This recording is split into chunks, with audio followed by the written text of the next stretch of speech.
And ladies and gentlemen, we are live. Thank you for checking into one of these other fucking live streams we're doing between the books. Fucking ladies and gentlemen, we are talking tonight to Pickle. He plays Fowler and De Leon and a couple other randos here and there in the audiobooks. And tonight we're going to bullshit about some shit. You had something you wanted to say about French people being weird?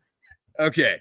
Well, not so much French people. First of all, the opening of the Paris Olympics, absolute fire. Loved it. The horse running across the water, if you've seen that, where it's the mechanical horse, it's on a boat, but you can't see the boat, and it's like this the steel knight of shit for whatever reason, some Greek things.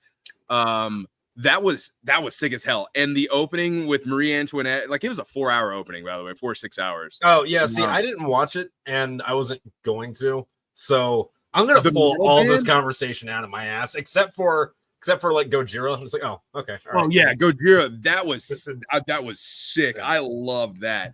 But then people are kind of they got a little hissy fit over they brought out Dionysus, and then it was like the Last Supper was behind it. People saying, oh, it's not actually the Last Supper, it's something Greek. No, they apologized because it was the Last Supper, because it is a Greek thing. The Olympics are.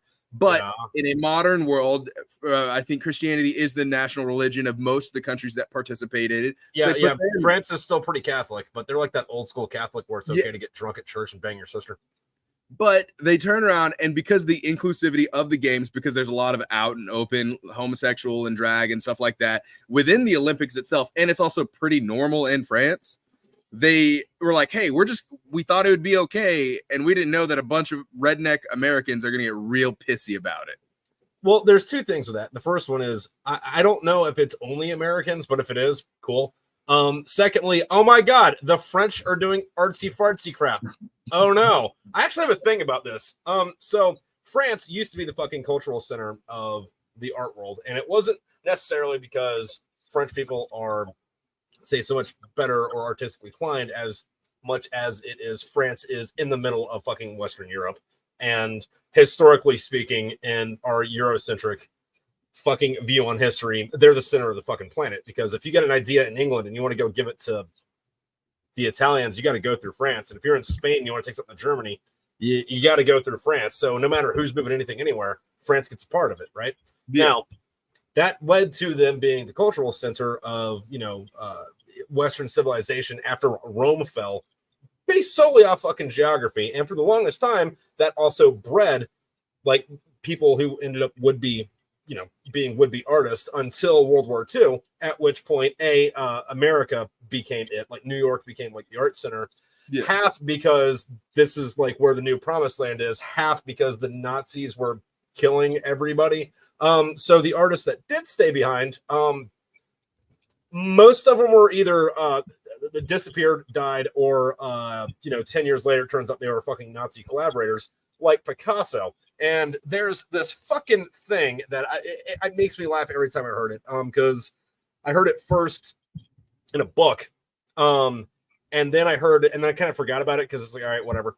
And then I heard it again when I was in college several times because, I was an art major and we got to talk about this, kind of stuff. And during the Spanish Civil War, where the Nazis went to go test their friggin', military before they started, doing anything, Picasso made this huge fucking painting. Like, it's the size of a barn, like painted with like rollers, big. And it was a protest against the Nazi involvement in the Spanish Civil War.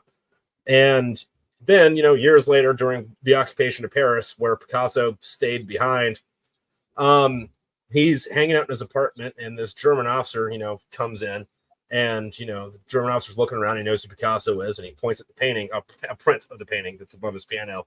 And he says, hey, did you do that? And then Picasso points his finger at the German officer and goes, no, you did that. And they stop telling the story there. And they don't give you any context because that German officer was a guy named Ernst Junger. He wrote the book Storm of Steel. He joined the German army in like 1914 as a private, and then in 1918 he was a colonel because off virtue of war is bad and every one of my chain of command keeps getting schwacked. Fuck. But basically the When the Trumpets Fade, the movie. Yeah, but he stayed in the German army because the German economy fucking tanked, and he's like, well, you know what? They give you money for this. And he ended up being like a huge fucking celebrity in Germany. And the Reich wanted to make him like pretty much just kind of like give him their version of being a senator. But he also thought that the Nazis were a bunch of posers that were ruining Germany and wanted nothing to fucking do with them. So they kept sending him to the front line so that, you know, hopefully the Russians or the French would take care of the problem for the Nazis because he was too popular for them to just execute. But anyway, to speak to his character a little bit more, while he was the military governor of Paris, or he wasn't the military governor, but he was like the lieutenant fucking governor or some shit. Yeah. He spent all his time doing drugs and hanging out in opium dens with the local celebrities. So if people don't tell you about that story where Picasso says, "No, you did it," Ernest Younger goes, "All right, cool, man, you got the weed or not?" And then they've spent the rest of the day getting high together. There you go. But anyway, the French. The French, yeah. Now, first of all, I would also like to point out, because a lot of people they're like, oh, well, you know, you disrespect French people when you don't say croissant, right? Which, jokes on them, it originated from Holland. And everything good from France came from around France. Like you said, it immigrated through. Here's the thing. The best food from France comes from Germany and Italy. And they're like, their most famous dish, it's called coq au vin, which is, it's an old hen cooked in wine. It fucking sucks. If you ever eat it, it's kind of bitter. It's you know, it's kind of lame. It's not that great. It's boring at the same time, really pretentious. So French. Yeah, so French. Well, I mean, to their credit, though, historically speaking, both Germany and Italy, as we know them now, are very new countries. Like, because Germany didn't unify until I think like the 1880s. Yeah. And Italy was either right before it or right after it. Before that, it was X amount of fucking smaller countries that you would just, oh yeah, those are the German countries or those are the Italian countries. Yeah. So, you know, no one was, well, is this French or German? What kind of German? Fuck it, it's French. Fuck it. Yeah. I don't feel like talking to you actually about this. Just say they're French. You won the argument. I'm going to go bang your girlfriend, you know?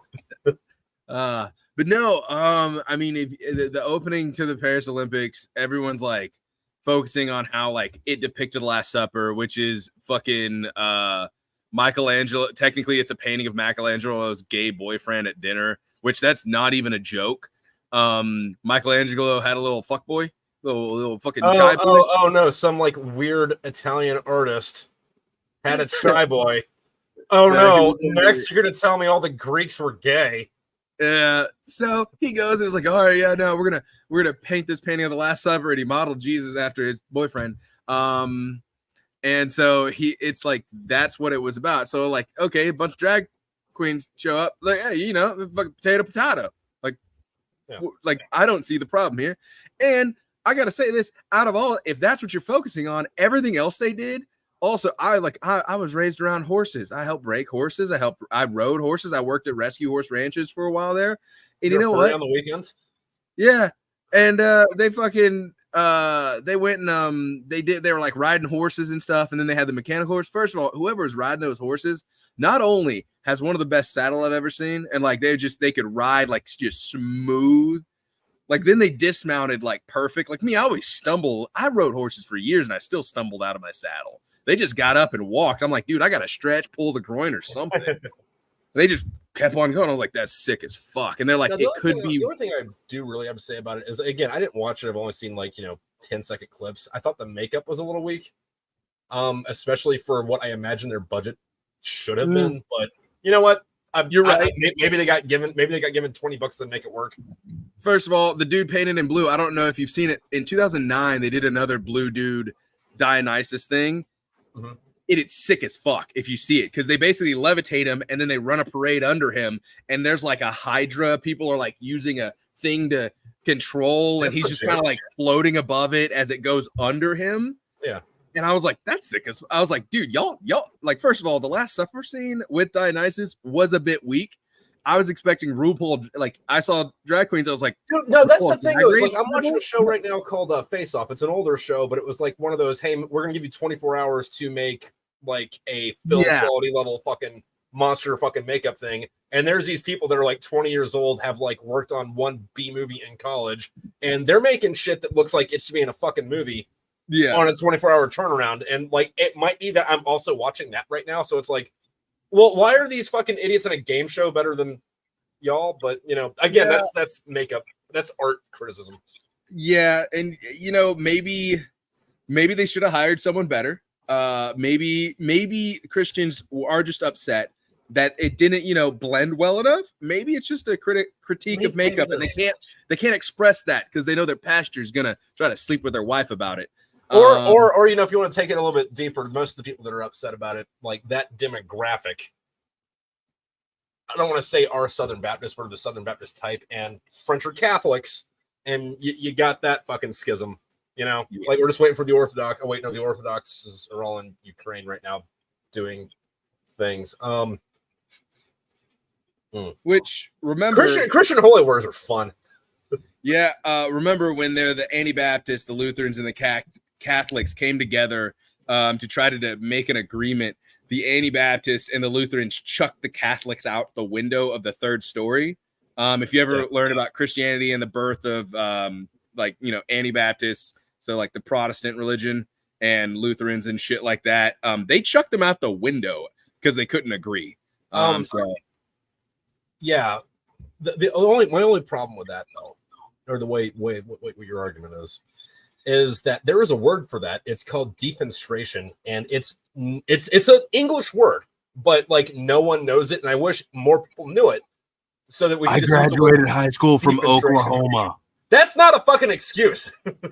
First of all, the year I graduated, I'm pretty sure we were number 50th out of, or we might have been 51st out of 50. I don't know.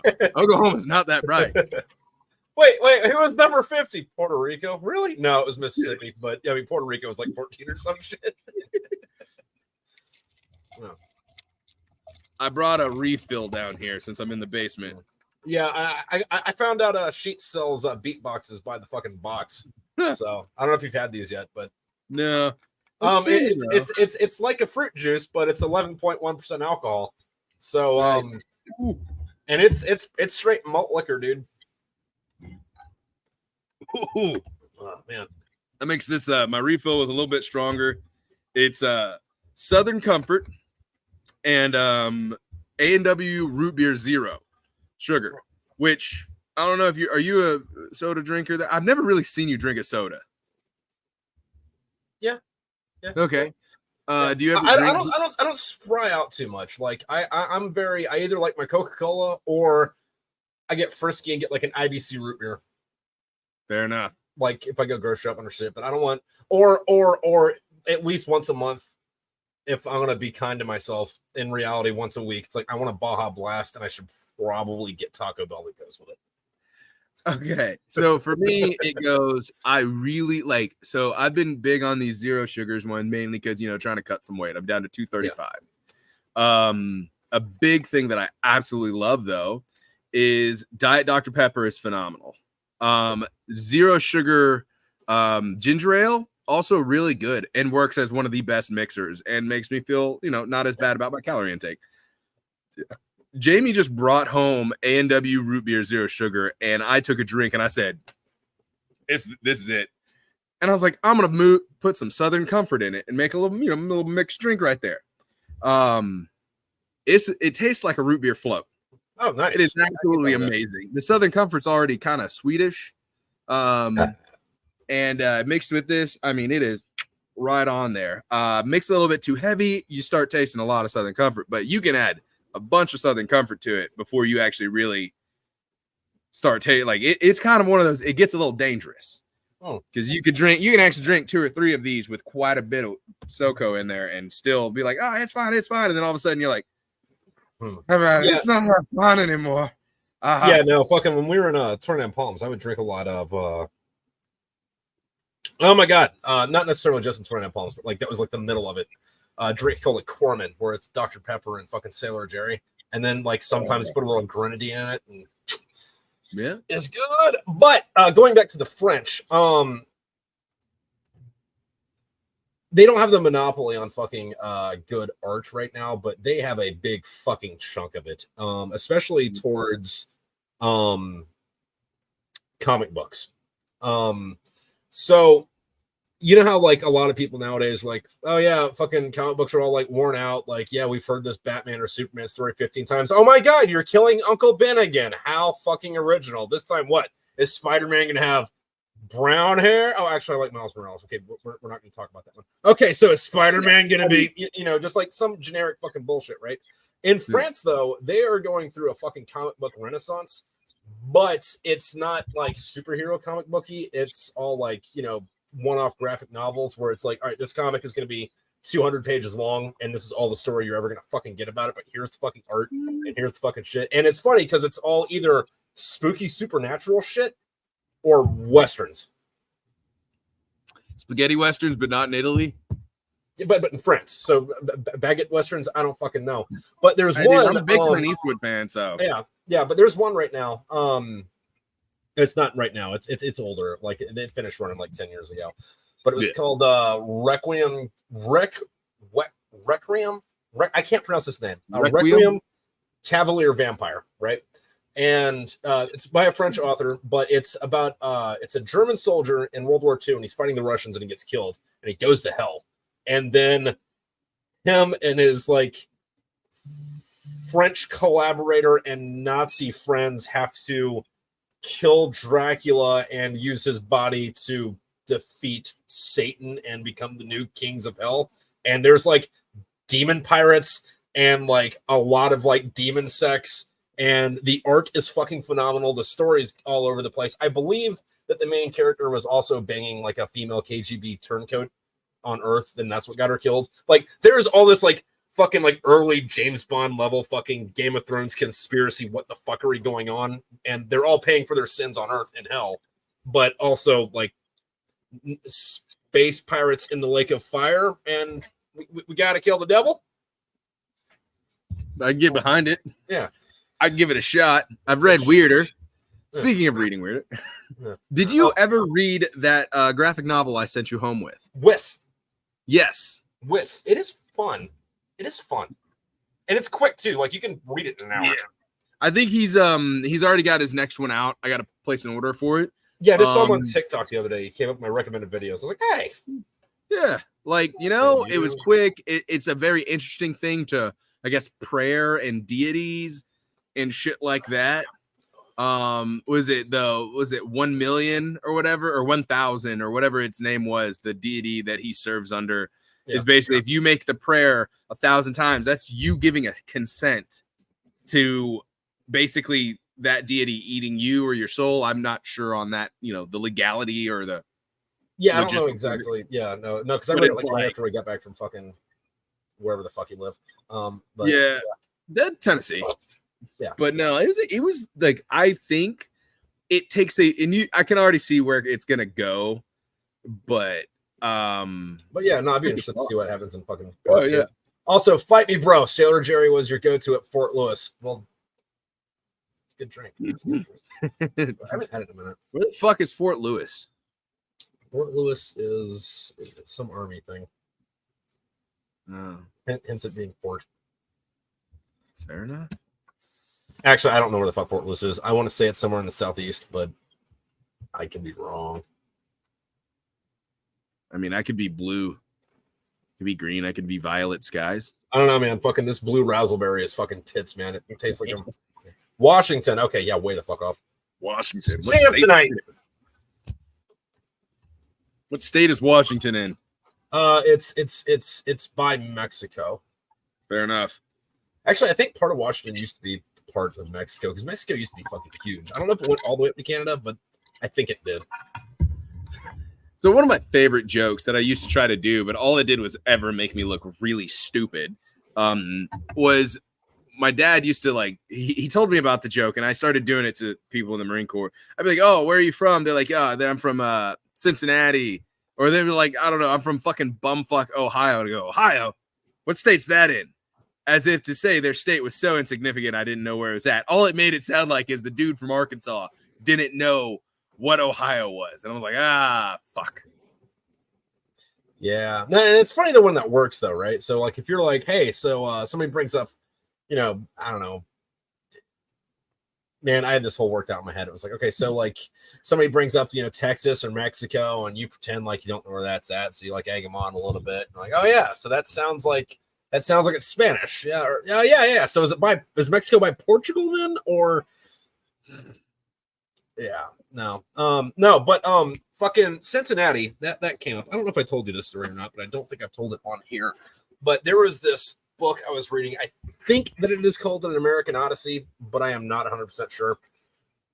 So I read like fucking 9 books like at the same time in January, and none of them were that long. I kept skipping between them. But it was about it was a German soldier in World War II, and he got captured. The book starts like the day his platoon gets wiped out, and he gets like butt stroked by some American, and he wakes up on a train and gets on a boat, and they boat to New York, and then like he gets on a train and goes to Nevada and is just in a prison camp there, and like that's where the book is for most of the war. But there's a bunch of German prisoners, and they're on a train, and they're crossing America, and none of them speak English, and none of the guards, or like only one of the guards on the entire train speaks German, so most of it's just a bunch of dudes with guns sitting around like doing hand and arm signals and shit.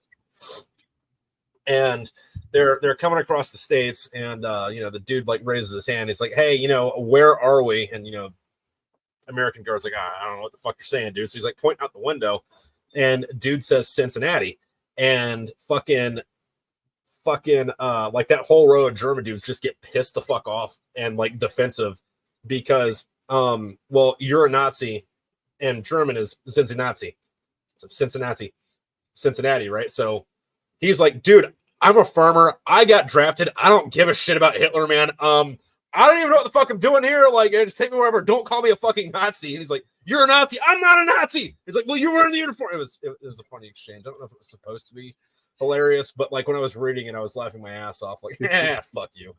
Nice. So, home state from New Mexico. Originally, there's still people that think that it's part of Mexico.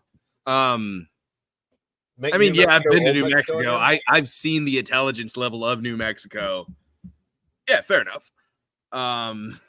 You know what's funny though is, and I don't know this or not, but you remember Mobile Fighter G Gundam, right? Where it's a shonen anime, but they're Gundams. But all the space colonies they're from is like New America, New France, New China. I don't remember New England or New Mexico, but I remember an English and a Mexican Gundam. But I've never gone to like Google to see what their colony's from. It's like, oh, this is hello, chaps. I'm from New England. No, the fuck you're not. Or like, hola. All, the Mexican Gundam was fucking amazing. I absolutely loved it so much. Fucking sombrero, yeah. And I've had people be like, "That's a bit like it was a bit racist." It was like I remember it was the Japanese in the '80s. Shut up. I was managing a GameStop, and Gundam got brought up because like we were just we're at a GameStop and I'm talking to one dude about Gundam blah blah, and they're like, "Gee, Gundam, I absolutely loved it. The Mexican Gundam is my absolute favorite." And I don't know, I guess because I'm very white passing, as I've been told, but I'm like half Mexican, and someone was like, it's racist, and they were getting kind of like heated about it. I was like, first of all, coming from a Mexican, beaner, I loved this because I was like, that is the funniest shit I've seen. Also, if you think Mexico wouldn't make theirs have a poncho, you are high as shit. Technically, ponchos are tactical as hell because one, they do shade you. They're good to breathe, so you're not overheating with them, and it can hide extra weapons. Yeah, everywhere there's a fucking like hot culture. You're either naked or you got a lot more clothes than you think you would. Like in the Middle East, you got the man dress. Why would you be wearing that much clothes? Because it dissipates heat. Why would you be wearing that heavy wool poncho? Because it dissipates heat. Yep. And then they're like, oh, it's Jesus Christ. And there's thinner ponchos. You don't always have to go with the thickest poncho out there. Yeah. So there are summertime ponchos. Some people don't know that. There are. It's not that weird. And it is like, but at the same time, I'm like, dude, I would love that Gundam so much. Like, I've thought about finding fuckface. a fucking, was it a G Gundam? Also, you're like, do you remember G Gundam? You have made fun of me for that being my favorite. Yeah, I know, but like we're doing a show, and I gotta, fair enough. I gotta make it a little other people. Yeah, sorry. Oh, you gotta worry. Yes, you can chain smoke all your problems away, which we will start doing that next Wednesday on this channel. That is gonna be such a long one, dude. Yeah, no, I did the math. Like it's running until June. Damn. Yeah, it's a long book. Good book though. Absolutely loved it. I think Six Pistols and a Dagger is still one of my favorite. Because Six Pistols and a Dagger, not ruining, no spoilers, because I was told no spoilers. But is it a spoiler what you somewhat based it on? I mean, like, okay, I would just ignore it. Okay. So my professor has a doctorate in Shakespeare. Yeah. So I brought up your book to him. I don't know if he's ever going to read it. I also don't think he's the biggest fan of me because I made a comment about professors. I made a comment about professors and students. I said, which we were discussing because we have one professor, me and another student, mutual professors. It's an animal science class. The professor's basically an idiot and is lazy as shit and is also misgrading papers. And I've caught him in it, and other people have caught him in it. And now everyone's like messaging their advisors, being like, hey, give me an A, or at least like don't make me have to pay for this shit class. I have to know, are some of your characters based off of people you knew? You know what? We'll go into that directly after the story. Yeah, after the story. Finish the thing. I'll talk about that. So we go, and I was talking about it, and he's like, well, you have to address professors a certain way, and you have to address a certain academic things. I was like, I get it. I was like, students are always overly whiny, and professors love their ego stroked. And then I said that without thinking, I was like, fuck. This guy also has been a part of the college since 1993. That's almost my entire life. He is heavily tenured. He has multiple doctorates. His specialty is Shakespeare, which I weirdly know a decent amount of Shakespeare. I also brought up my favorite film adaptation of Shakespeare, my two favorites, which Scotland, is PA? Scotland, PA. Scotland? Okay, so I'm not going to go too far into this because I was talking to Matt about this the other day, but there's a Macbeth adaptation of called Scotland, PA, except for it's at a fast food place in Pennsylvania. And it's not that. It's not. I do know the answer. It's also not Throne of Blood, but it does have to do with people pulling out their swords. And in Romeo and Juliet, I don't know who directed that. I don't know. But it had a lot of cast in it. Yeah, and John Leguizamo and Jamie Kennedy fucking... Oh, yes. Yeah. And you know what? I brought that up, and he was like, that is really good. And then I said Last Action Hero. He's like, I don't know. And I said... the Last Action Hero had the best Hamlet. I was like, you look this up, and I kind of wrote everything down for him. And he came back and he goes, I've never thought of it in that way, and that's definitely interesting, but that's the only response I got. I was like, he didn't like it. He didn't like it at all. I think it's amazing. I thought that was beautiful. Even how they did, the flame, its color, but everything else is just blue and black, the whole blue haze over black and white. I was like, it's gorgeous. Yeah. No, but in Romeo and Juliet, fucking I loved how they just named guns swords, or made that the model, and then they didn't have to change anything. And B, fucking John Leguizamo is Tybalt, just fucking murdered it. Prince of Cats, and he plays when he goes peace. I hate the word. Like I hate sin. Oh, was it? It's sin, the devil, and all Montagues, or some shit like that. Yeah. And I was like, oh fuck, because it is word for word. Was it Sin, or was it Death, Hell, and You? It's all Montagues is the same is the ending. Okay. But yeah, no, absolutely phenomenal. I recommend that movie to so many people. I've seen it too many times. That's good.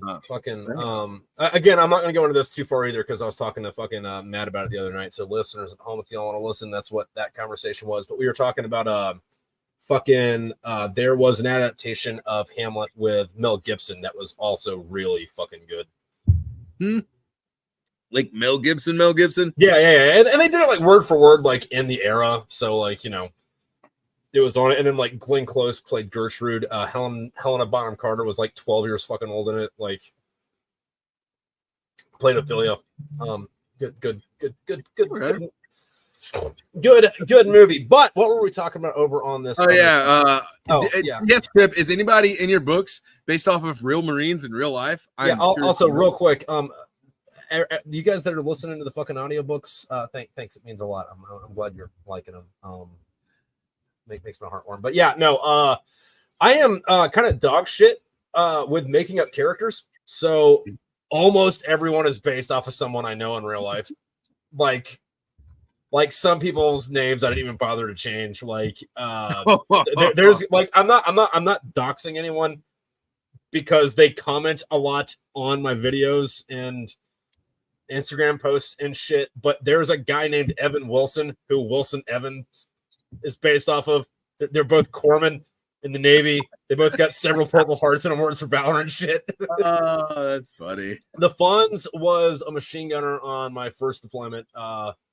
Fucking big yoked fucking Salvadorian dude who we made fun of for being Mexican because he wasn't Mexican. Because like we know San Salvador or El Salvador is not in Mexico. But going back to Pickle's earlier point, yeah, no, we're the dumb Florida kid. Yeah, no, San Salvador. That's in Chihuahua, Mexico, right?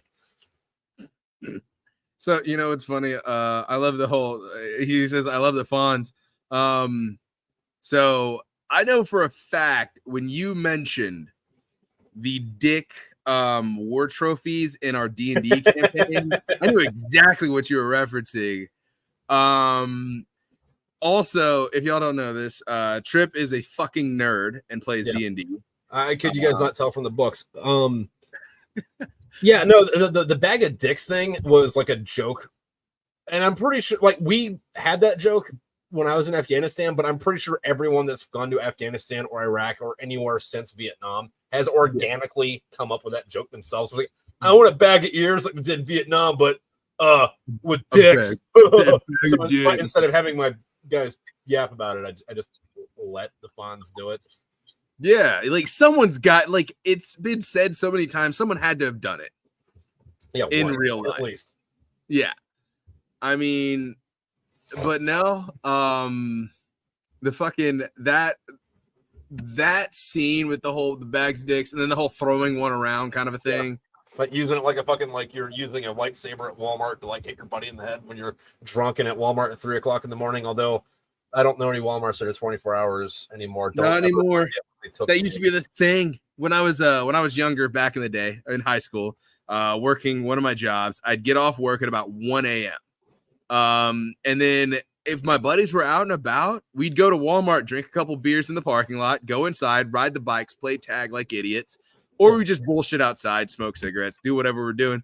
And then I'd go home and start working on the farm whenever I fucking woke up. And nowadays, like, where can you cause shenanery and mayhem as a kid? Now you're going to be thrown out into the town because Walmart's no longer 24 hours. Yeah. Yeah, no, but yeah, no, that's the thing. It should be there. But yeah, no, fucking like Fowler, I didn't change that guy's name. That was the dude. Fucking Chancellorth. I'm not going to mention who that is based off of because those were all one-for-one fucking conversations. I will say that it was a dude and not a chick.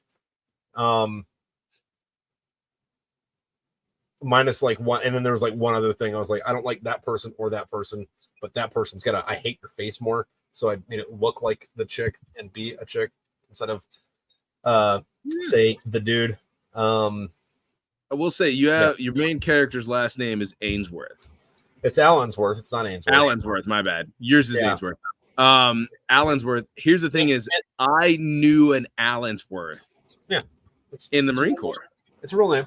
Although, and while it is similar to Ainsworth, there's a couple reasons for that. One of them was I was really fucking tired of reading Navy SEAL and fucking I Was a Badass Recon Dude memoirs, which is why Hank and Gladewine had that conversation at the ball where she's like, you should write a book. He's like, no, only friggin' retards write books. I'm not writing a book, and I wouldn't even write a fiction. I wouldn't name myself after it because that's fucking stupid.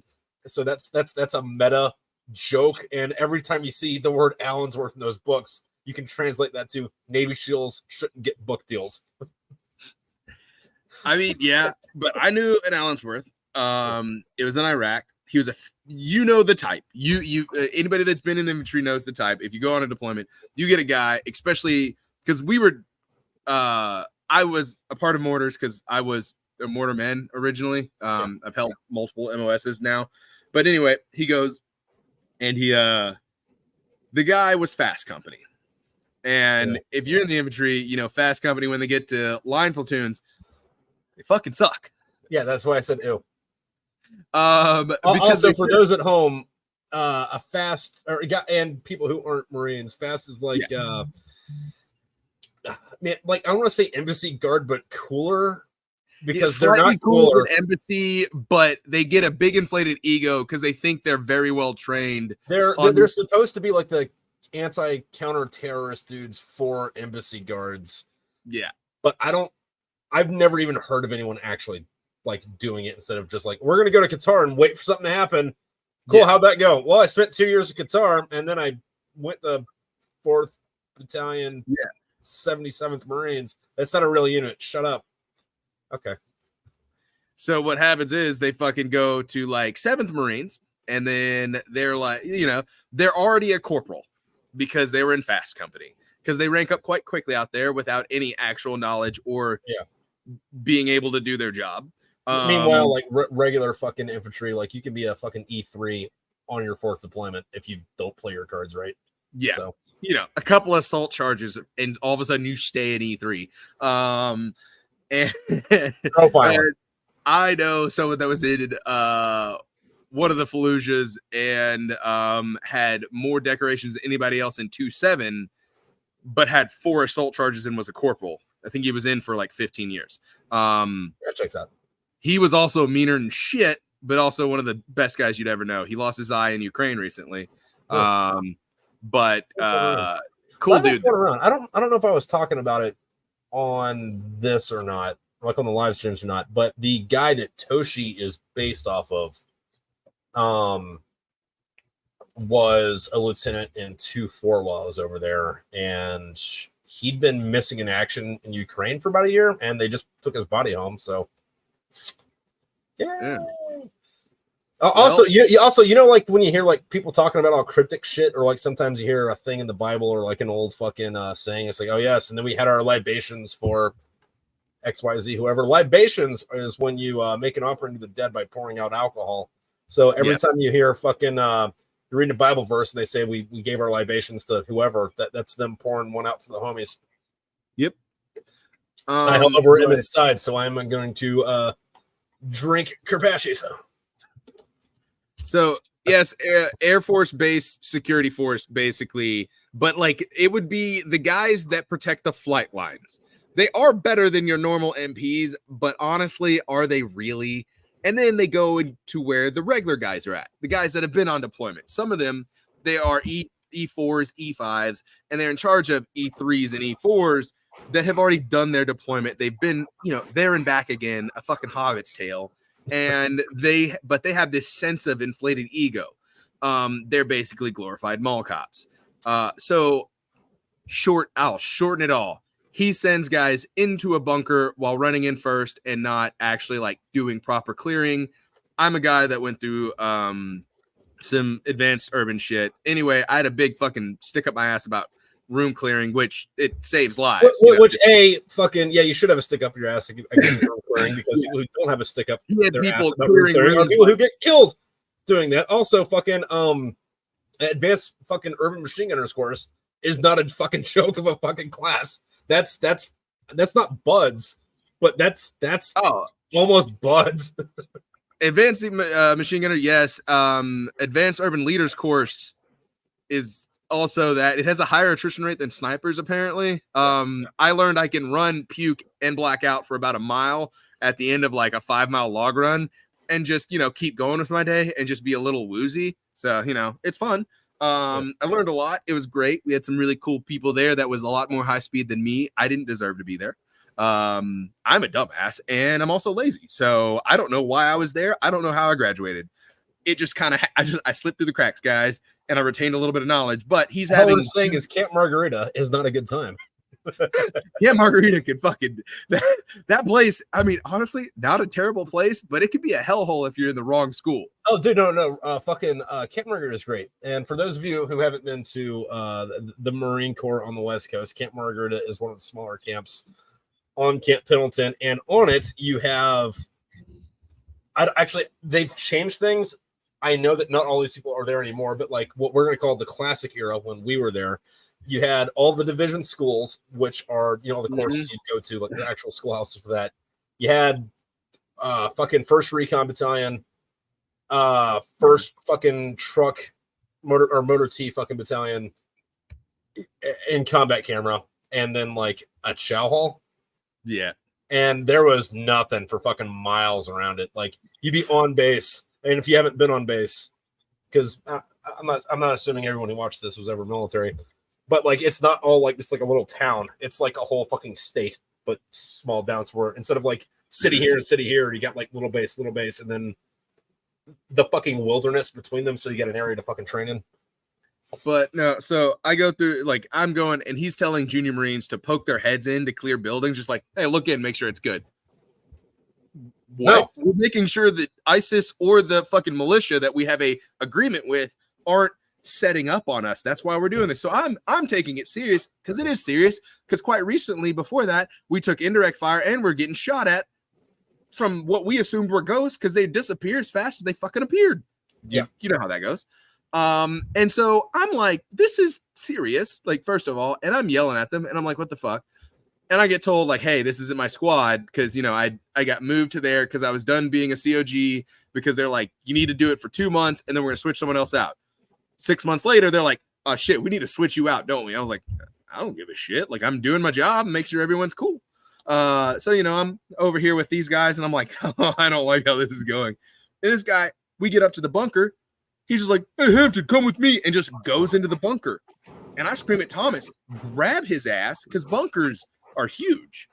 Yeah. Bunkers aren't like one room like World War II. No, this is like a little.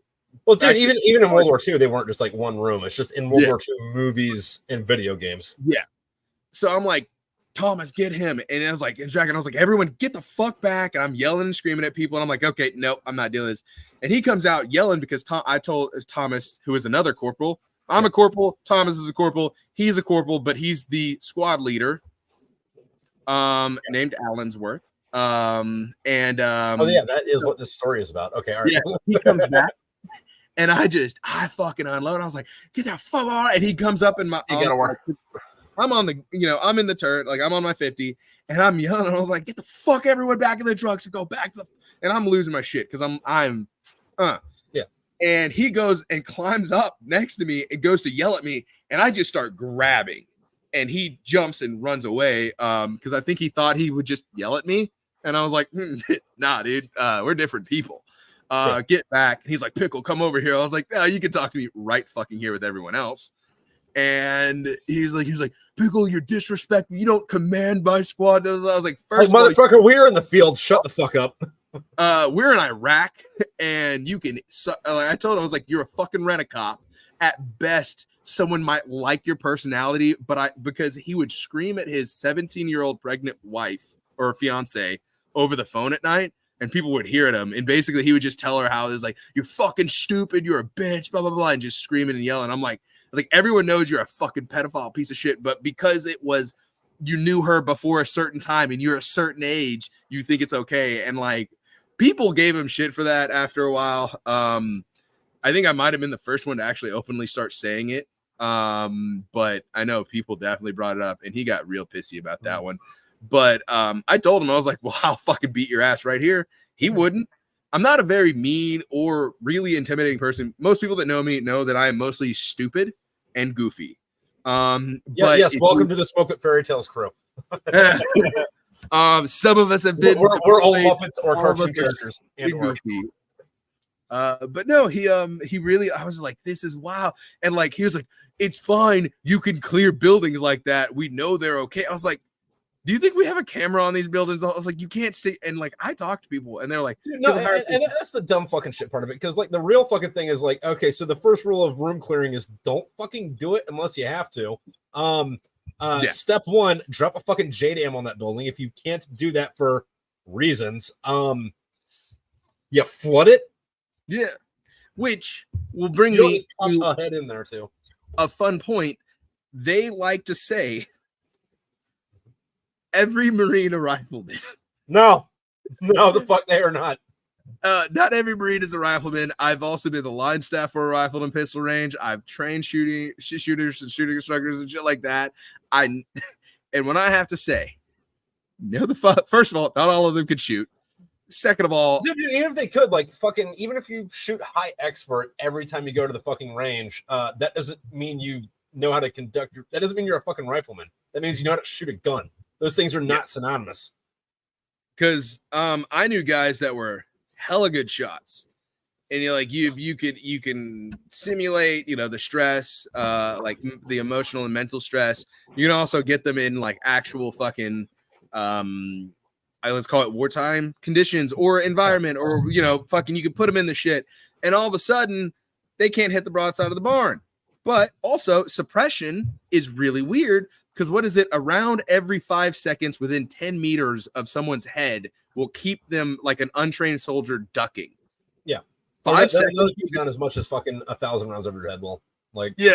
You know, and now you got 6 other fucking dumbass 18-year-olds that can't shoot right shooting close to you. You're like, fuck, what the fuck?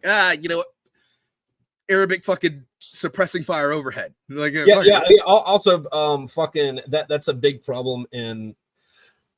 Okay, I don't want to say that that's a big problem in underdeveloped militaries, because if you take an honest look at it, like what we would call an underdeveloped fucking military, like, say, I don't know, Saudi Arabia or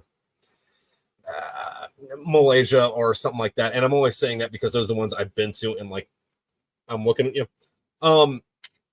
But for the sake of other argument, you know, you could probably roll in fucking most of East Europe, or like, you know, Iran, or all of Africa, into where it's like, no, that's the standard. Like American, like British, Canadian, fucking Western European fucking military tactics are just way the fuck up here, and most everyone else is like doing the fucking Haji fucking squat fucking squat shot, but they don't fucking understand that you should be if you're not shooting, you should either be shooting, moving, or communicating. And if you're not doing one of those three things, you shouldn't be outside the fucking wire. And if you're getting pinned down by enemy fire, you should either be calling for friends to fucking find, fix, flank, fuck whoever's hitting you, or bugging the fuck out. Yeah. It's also like being a young kid that was a hunter, but growing up with my grandpa. He was a shooter instructor in the Army and the Air Force before he had gotten out. My dad was raised by him, and he was also in the Air Force, and we were hunters.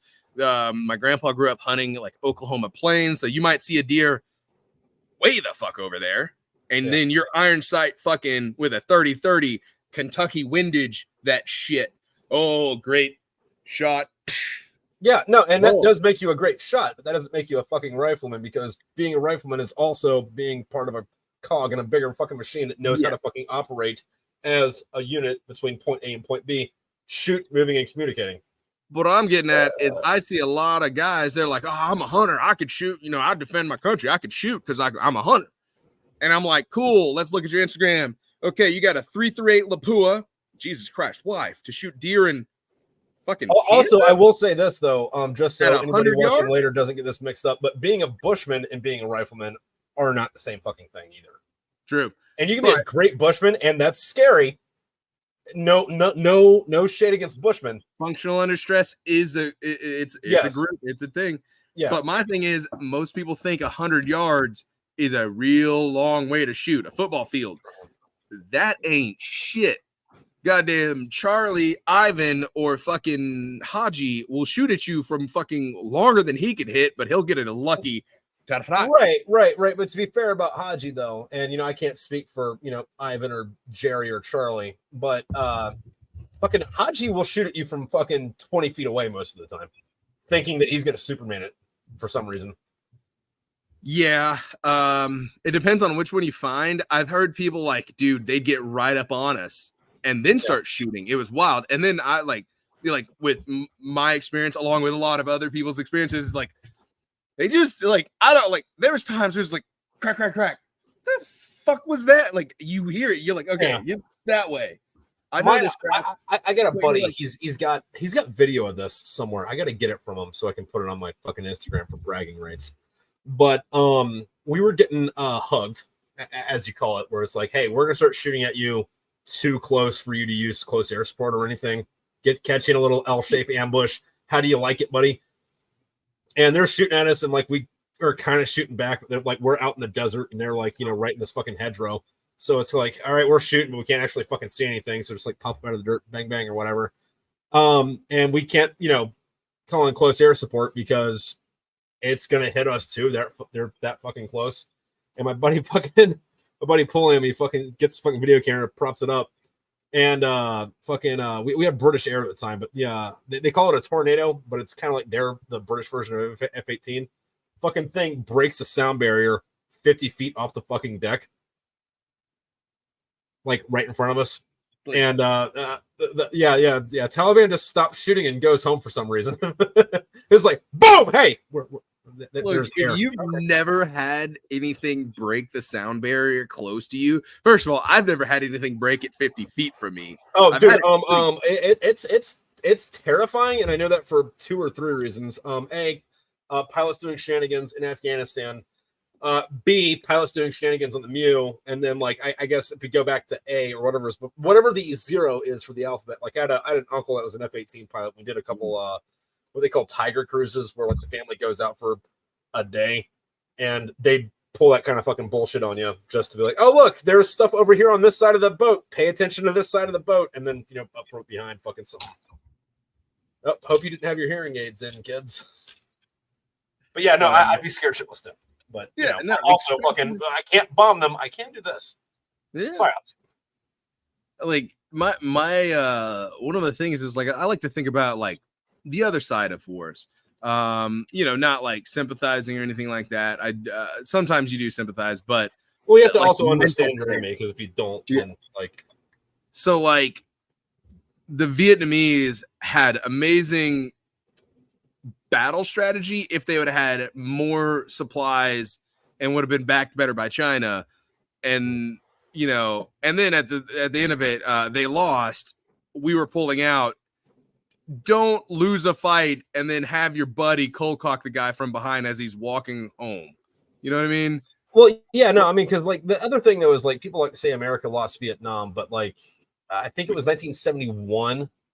The North Vietnamese fucking sued us for peace, and then we signed the Paris Accords. And then after all the combat troops left, then they invaded South Vietnam again. And like everyone likes to show the fucking videos, like, look, this is all the Marines like running away. And it's like, yeah, that's the 50 fucking Marines at the fucking embassy evacuating the civilians 2 years after the military fucking pulled out. That's not the same thing, but all right. Not service connected. Your hearing loss is not service connected. No, it's not.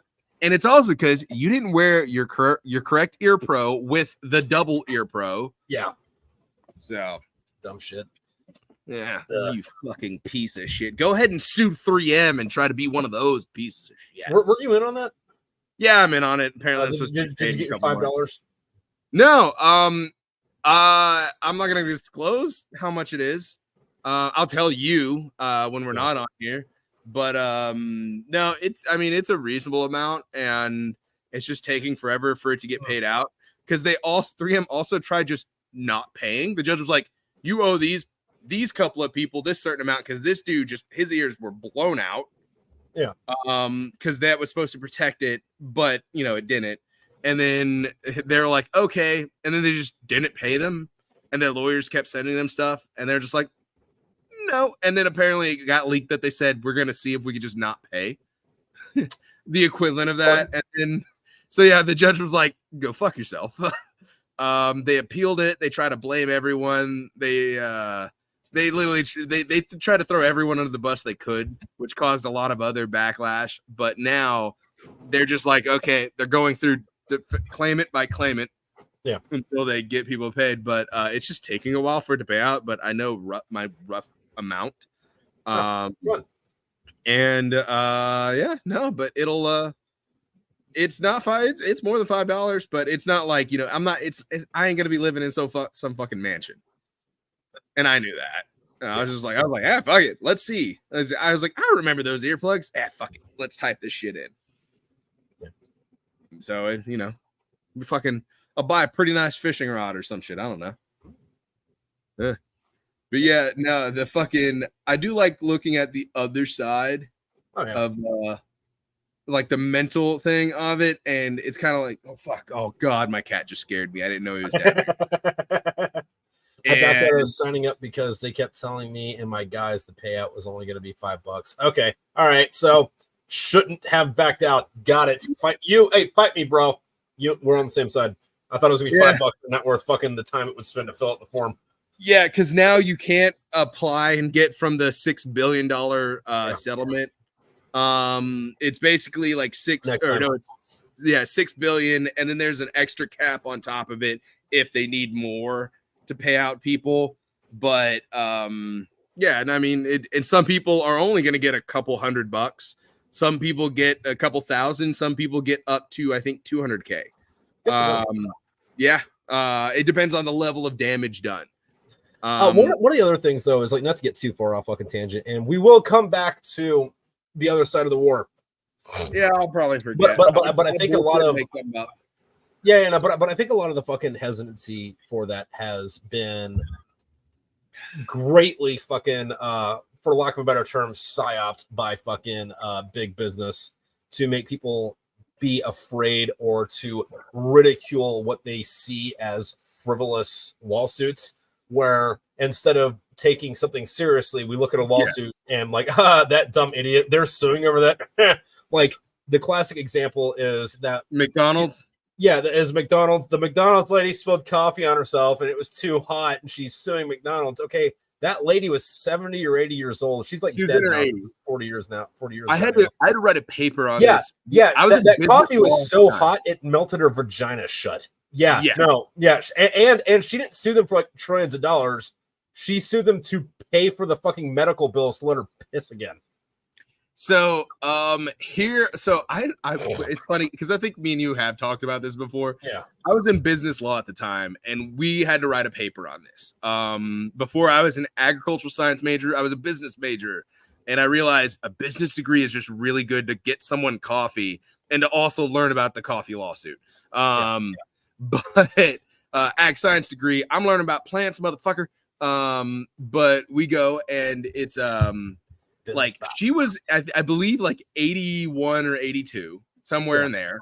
She was over in 80s, early fucking 90s. Yeah, that McDonald's had been cited by the state and like the health organization or whatever the fuck that was like their health people multiple times. I think it was at least 4 times for having coffee that was like 30 to 40 degrees over the legal limit.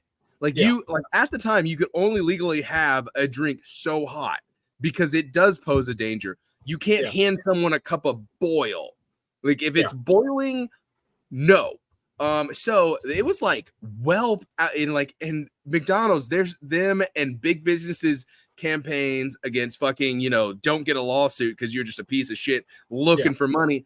It's the same thing on currently right now. Police are running this. It is all those people that go and they audit the police. What they'll do is they'll go and stand outside and take pictures of a building, like a county jail. They'll stand on the sidewalk and take pictures. And the cops come out there and be like, "Who the fuck are you?" And they're like, "I don't have to tell you, dude. I'm on the sidewalk. This isn't a stop at ID state. I'm taking pictures." And they go, "Give me your ID." "No, I'm investigating you for what?" "You're acting suspicious." "Is that a felony or a misdemeanor?" And they love to make fun of that. "Oh, is it a felony or a misdemeanor?" No, is suspicion a felony or misdemeanor, or are you being a fucking prick right now? And then like the police are doing the same thing that we did to lawsuits in the 90s and early 2000s, which is make it fucking, look bad as possible. Like you're an idiot for being in this situation in the first place. Yeah. Which to be fair with that, if you're doing that exact example, yeah, you are. However, like if you're recording someone that's having a bad altercation with the cops, that's not. Yeah. Now, what happens is I'm only saying that because like the exact, and I'm being very literal, but like with what you said, that's very, I'm not touching you. And it's like, look, if you want to enact actual fucking change, you can't be the fucking, I'm not touching you dickhead. You have to do it where it actually matters instead of. So what they're doing is the fucking it's a big, I'm not touching you guy. It's a big, so as far as the people that they get, basically they do stuff that they know cops are going to want to talk to you about. Yeah. Because there was the good old boys that cop come up here and boy, you better give me, if you ain't got nothing to hide, why don't you give me your license? But the thing is, when you run their name, it puts them into a system contacted by this cop. And now everybody that runs there, like, oh, you've been talked to by that cop. Man, what the fuck have you been doing? Now the cop's already got a opinion and a decision made about you. So I understand where they're coming from. But I mean, actually, that's the exact wrong fucking way to think about that.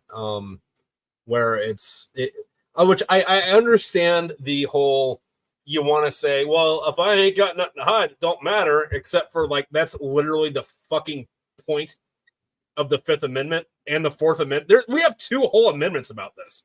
Yeah. I mean, fuck off.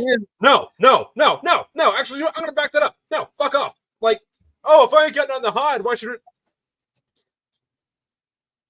There's no fucking probable cause. They shouldn't be there in the fucking goddamn first place. But you know what?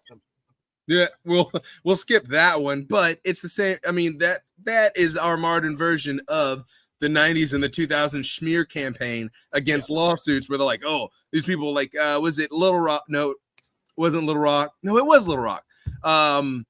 Young woman on an escalator malfunctions as she's getting off. Her shoe gets trapped in it, pulls her foot in, yanks her toe, maybe 2 toes off. Yeah. Not cut. I want to make sure claws grab. Some Final Destination type shit. She's in shock and can't feel the pain. So she grabs her phone and takes a picture of it. Like, fuck, that's crazy because she can't feel it. You know, the brain does weird things with pain. And I imagine the fucking other side of the fucking argument being, well, she obviously can feel enough to use her phone because all she does is hang out on Twitter and Instagram all day, and she had strength to tweet about this. So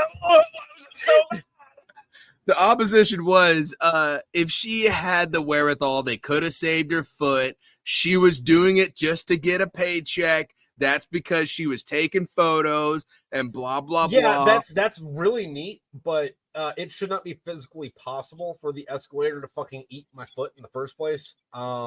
Because there was other injuries on that escalators in the years prior, and no one would properly fix it, and they wouldn't get a proper licensed escalator, technician.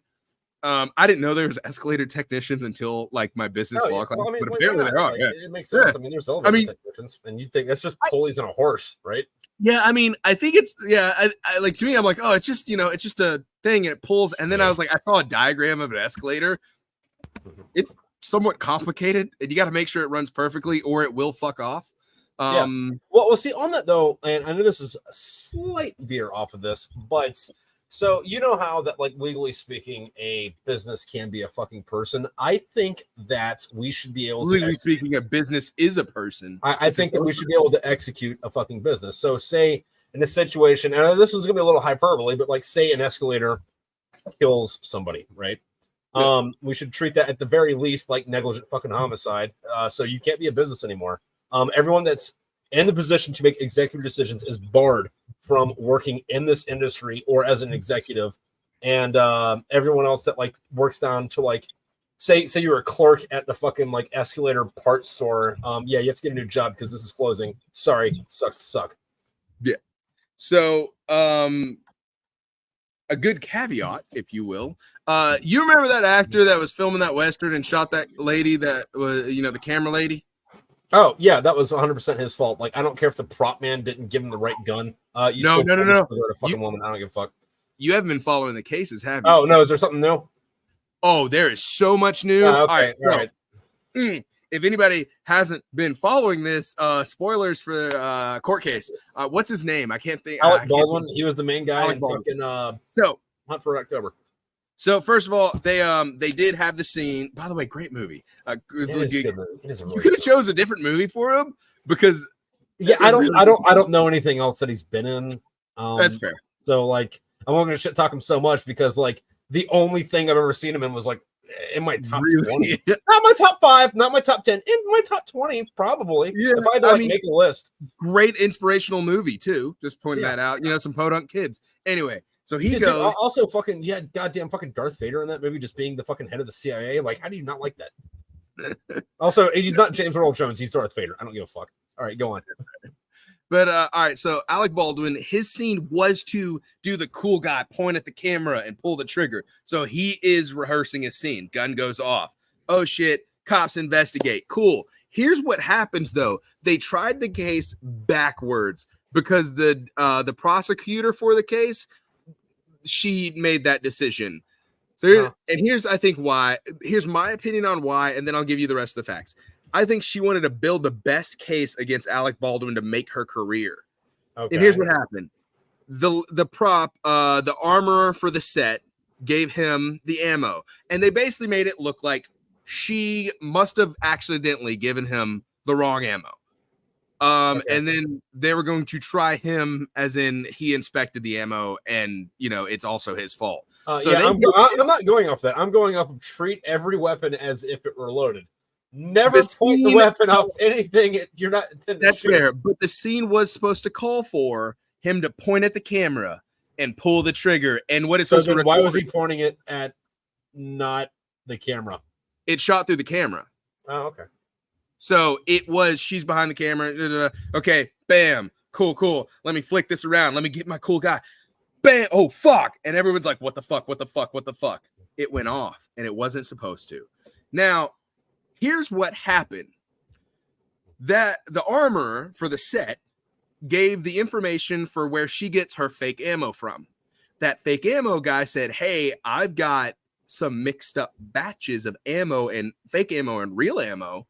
Here is my test real ammo that I'm supposed to design. And they gave it to, they basically were like, hey, we have this stuff. And then the police department, on the prosecutor's word, which they have recordings of this shit, we're like, oh, no. We'll come and get it. And it's about to be like the final court date in sentencing for the armorer. And they go, well, we can bring it to you. Don't do that. They went and got it. And they had a clerk file it under a different case number so it would not pop up for the defendants because they have to share that evidence with defendants. So what it is they broke a legal statute of the prosecutor has to share all evidence that may prove innocence or guilt for the defendant. So basically they hid evidence. And then they sentenced this woman to like 10 years to life or some shit. Like she basically just got like murder charges, like a type of murder charges. So then turns around and because goddamn Kevin Costner over here, he's got like a much higher profile. This district attorney or prosecutor or whatever the fuck she is like, she's chomping at the bit. She's doing press interviews. She's like, yeah, we're going to get him, blah, blah, blah. And then turn around and she gets another prosecutor with her, a second one that wasn't on the first case, but is going to help her try this big celebrity person. Some information gets found out. Second prosecutor says, hey, I quit. I ain't doing this fucking case. And then the person that supplied the ammo went on record and told some news people like, hey, I gave them ammo that proved that it was not her. It was a mistake on our, like where we make it at. Mm-hmm. And then they're like, oh shit. And then the prosecutor's like trying to blame everyone else right now. But the truth was real ammo got mixed into the batch at making it. And it was and as far as it looks is a very sad and horrible accident on a rehearsal scene. And it, but what it shows was now this prosecutor, which she's already a high profile prosecutor. Yeah. She wanted to make her name and fame as the person that put Kevin Costner in prison, this actor. Baldwin. Yeah. And like she's going to be this big high profile case where everyone in the world's going to know her name. And what she did was she fucked justice and caused all this to happen, which now she might have. I want you to think about it. Also, real quick, like I understand what you're saying, but to tie this back to the beginning of the conversation, I've seen French statues of justice, and I kind of want to fuck her too. All right, fair enough. But I mean, as it goes, if she now it's going to be able to be pulled into question, this might not be the first time she's ever done that. So there's probably legitimate criminals she put in jail that are going to be able to say, she was a piece of shit, and now we could reopen my trial, which is going to cost the state money, which is going to cost taxpayers money, which will also let, actual criminals free because she can't just, she got greedy. She had her lawyer God complex show a little bit too brightly. And also the police department that hid this shit, they're also at fault. And the clerk even went on and be like, I've been trying to tell people we have the shit and it's filed under this case. And they're like, and people keep telling me to shut the fuck up. Also, to wrap this around earlier, fucking Fight Me Bro says, yeah, New Mexico prosecutor. Yeah, she is a New Mexico prosecutor. Which one is this in Old Mexico where he drug you outside and hung you, hombre? You know, I don't mean to sound terrible. I'd expect this in Old Mexico, you know, cartels and shit. That's not racist. I'm Mexican, half Mexican. Also, that's a political issue, not a race issue. There are white people and black people and Asians that live in Mexico. Being a Mexican nationally does not make you a Mexican ethnically. So also, back in the day when Mexico was like had this monarchy thing going on before the fucking republic, the monarchy hired a bunch of samurai from Japan. Also fun fact, that always blows my mind whenever it gets brought up that the fucking Victorian era, the Meiji Restoration, and the Wild West all happened at the same time. And I know where you're going, and please continue.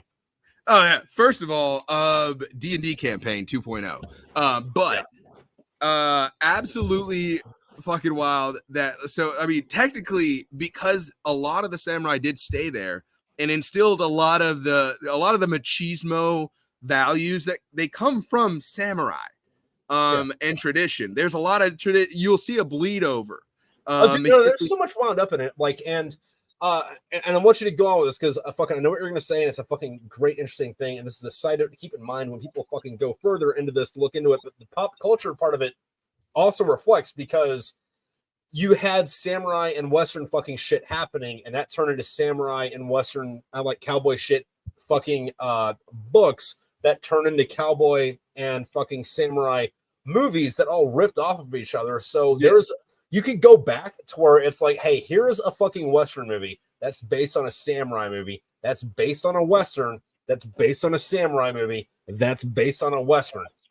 That was based off of a samurai in Mexico. Well, no, like the big thing about spaghetti Westerns is most of those were just, hey, we're going to make a samurai movie, but with guns, like not the good, the bad, and the ugly. Good movie. Fistful of Dollars. A Fistful of Dollars is a remake of Yojimbo. So, also, what is a lone gunman but a Ronin? That he's supposed to be this highly specialized badass that has no master and is now traveling and needs to find a cause from town to town, trying to find a problem to solve, something to do with my time. Or like fucking The Magnificent Seven is a remake of The Seven Samurai.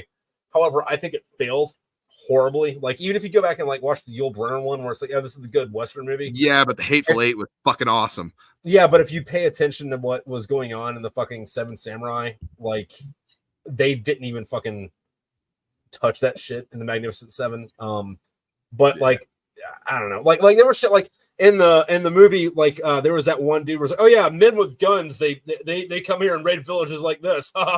Yeah, how dare, like, we're no better than the bandits. Like that whole fucking speech that that fucking dude gives to fucking Yul Brynner. Like you watch that, it's like, yeah, Yul Brynner never fucking raided a village, but in the fucking Seven Samurai, when fucking Toshiro Mifune gives that speech to the rest of the samurai, they'll hold their heads in shame because they've all burnt villages and killed dudes and put their heads on pikes and then like raped their wives and shit. And now it's like, oh fuck, the tables are turned. And that speech instills shame in the fucking main characters in a way that you can't do with someone who didn't raid the fucking village and shoot people. Like, to do the Magnificent Seven the right way, the main character would have had to been fucking Curly Bill from fucking Tombstone. And then like he turned away and became the good guy. And then like halfway through it, one of the other cowboys is like, yeah, you assholes,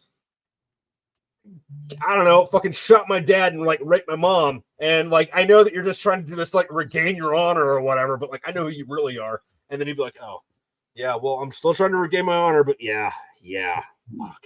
Which it just doesn't translate well. It worked better in the samurai movie. Not that it always does, but in that specific case, it did. Yeah. But no, I still like from Hateful Eight when no, it was Magnificent Seven. It was the remake. With Chris Pratt and was it Denzel? No, the one with Give me a second. Wait, are you talking about? You're talking about the Magnificent Seven or the fucking Hateful Eight? What are we talking about? Wait, hold on. Give me a second. Magnificent Seven, IMDb. I will consult the wizard. Are you talking about the 2016 movie, right? The remake, the Hateful Eight remake. Yeah, that was Denzel. That's Chris Pratt. Fucking Okay, I'm also thinking of the Hateful Eight, which has Samuel L. Jackson in it. Oh, they are way too completely fucking different, dude. Ethan Hawke Different movies. I also have now forgot. My bad. I saw her. Which there's also what is that? The Adam Sandler one. What is the Adam Sandler one? Oh, the Ridiculous Six. Yeah, that was completely different. Also hilarious. Ridiculous Six, Magnificent Seven, and the Hateful Eight. The weirdest trilogy I've ever tried to get my head around. I still haven't found the first fucking five. But anyway, since we're talking about samurai movies and westerns and shit, and with the themes of the rest of this, everyone watching at home, you would be doing yourself a disservice if you are a fan of cinema by not watching a movie called Throne of Blood, made by Akira Kurosawa, starring Toshiro Mifune, and it's just Samurai Macbeth. Anyway. 1957. Yeah, black and white movie. Gotcha. What's weird is I have a grandfather that I do not talk to. He's just super Bible thumping Christian. Mm-hmm. And it's not because we dislike each other. He just thinks Christianity, he can get away with anything he did because he's now a Christian kind of a guy. Yeah, and that's always a weird thing. And like, not to get fucking too deep in that shit on you, but like, I really detest, I think is the word I'm going to use. Fair enough. For that kind of human being, because like, I believe that, you know, Christ is our fucking savior. The God of Abraham is my God. But also, like, if you're a piece of shit, own up for your shit. Like, yeah, fucking, like, yeah, my bad, God. Yeah, cool. God can forgive you, but that doesn't mean that, like, everyone around you wasn't affected by your bullshittery, and you should atone with them as well. But, yeah. So, I never understood that part of it, but growing up as a kid, before I knew absolutely everything, as we do now, like, we're approaching 40, we are gods. Everything that I know, not everything that is. You mean everything you know about your granddad, listen, I know the secrets of the universe. All right. I do, and it lies, but is the diamond between two thighs. Anyway, separate issue. Separate issue. But we go, he loved like old, like he loved Japanese movies. For Japanese, he lived anything Kung Oriental of sorts, and he's the type of old man that used the term Oriental. Like he had not only the Jackie Chan Drunken Master, but the subtitled original Drunken Master in black and white. He had everything Jackie Chan. He had Jet Li. He had Bruce Lee. He had like a list of Japanese movies out the ass that were subtitled, dubbed, all this stuff. He was my introduction into Kung Fu Hustle. He had Lee Roy. Yeah, he had, first of all, that was my introduction into Kung Fu Hustle, which if you haven't seen that movie, also cannot find the English dub. I keep finding the sub for it, but you know, the English actors that fucking did it, to me, it was hilarious because the English actors that did it, on top of how stupid that movie was, made it beautiful, almost like Kung Pao. Okay, so this is gonna be a complete side tangent, and I want you to hear me out on this. I think that not that the Superman versus Goku argument is boring, but the Goku versus anyone argument is boring because Goku is either going to murder them or he's like, oh, you're a good fight, and then it's gonna be like fucking just a sparring match. The real argument is who could beat Vegeta in a fight, because Vegeta versus them will be a life or death. Your solar system is at stake fight, and the grandma from Kung Fu Hustle could beat Vegeta in a fight Let me hear your arguments on why I'm wrong. First of all, I can't argue that. I don't want to argue that on the fact that I fucking love the grandma. Now you got to remember the grandma. Like, I'm imagining like Vegeta just like blowing up a fucking planet or whatever, and then like everything wrong's happening. He's trying to get back on his like little fucking pod, and then like he's not alone in the pod, and all you do is get 30 seconds of like knuckle cracking that are just like really uncomfortable. And the sound guy did his fucking job with it.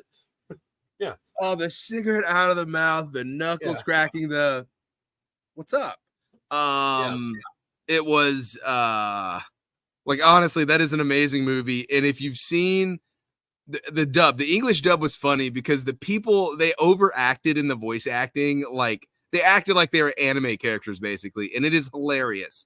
The subtitles just as I'd say it's almost just as good, but I have trouble reading. I don't know, man. Fucking like, I'm and this is a strictly preference thing. Like, I'm okay with fucking reading a movie while I'm watching it, which again is why I'm okay with most fucking Akira Kurosawa's films.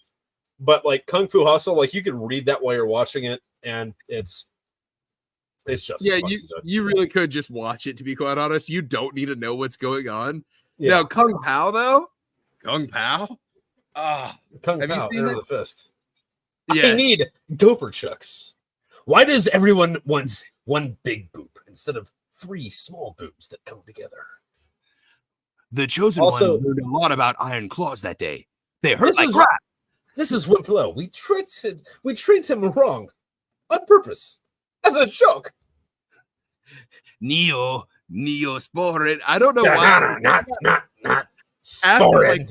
After that movie, and my dad loves that movie, by the way.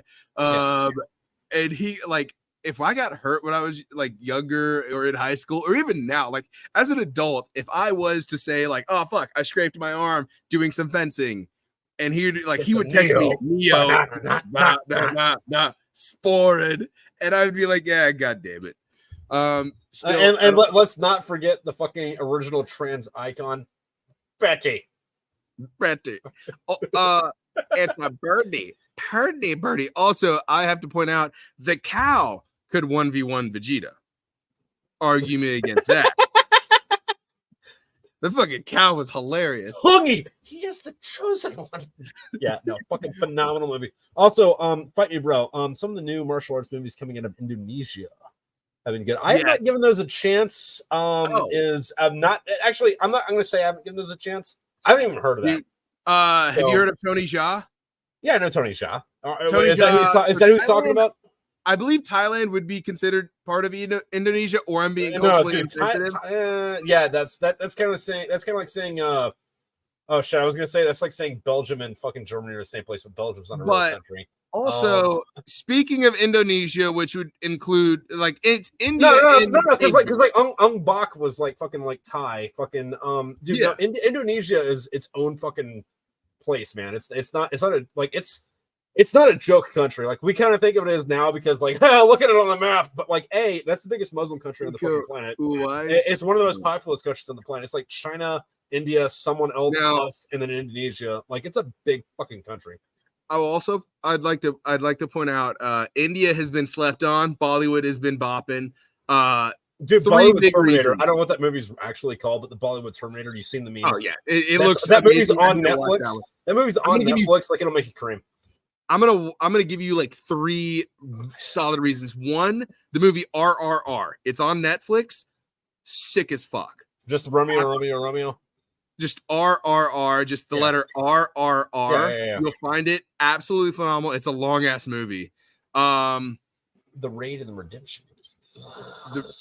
The Raid and Raid Redemption. Nice. The second one is there is I'm going to show you the fucking clip of this after we do this. Remind me. There's a trailer for an Indian Forrest Gump. And it's like, life is like a box of blah, blah, blah. You never know what your crispy, crunchy, whatever the fuck. And apparently he went to like a box of chocolates. You do not ever know who's bobbing vaginas. Who inside dude, it is wild. There's like he doesn't have a Jenny. He's got the Gunther. It is fucking feral and it is hilarious. because he also does sprint across India. He just runs across India, gaining followers. It's weird. It's a modern day Indian. Yeah. So what you said about fucking the Ginny, like that does kind of raise a problem because like, and you know, this is pure fucking like my interpretation of this. But like half of Indian women are fucking swamp monsters, and the other half of them are like, oh yeah, no, I understand why the English fucking invaded this country.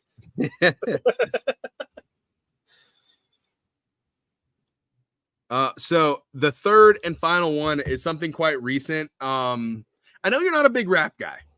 I know that. You're not a big older rap. Like I like fucking like Tupac and like Run DMC. There's a band. It's like Humankind and another creator, and they made this song called Big Dog.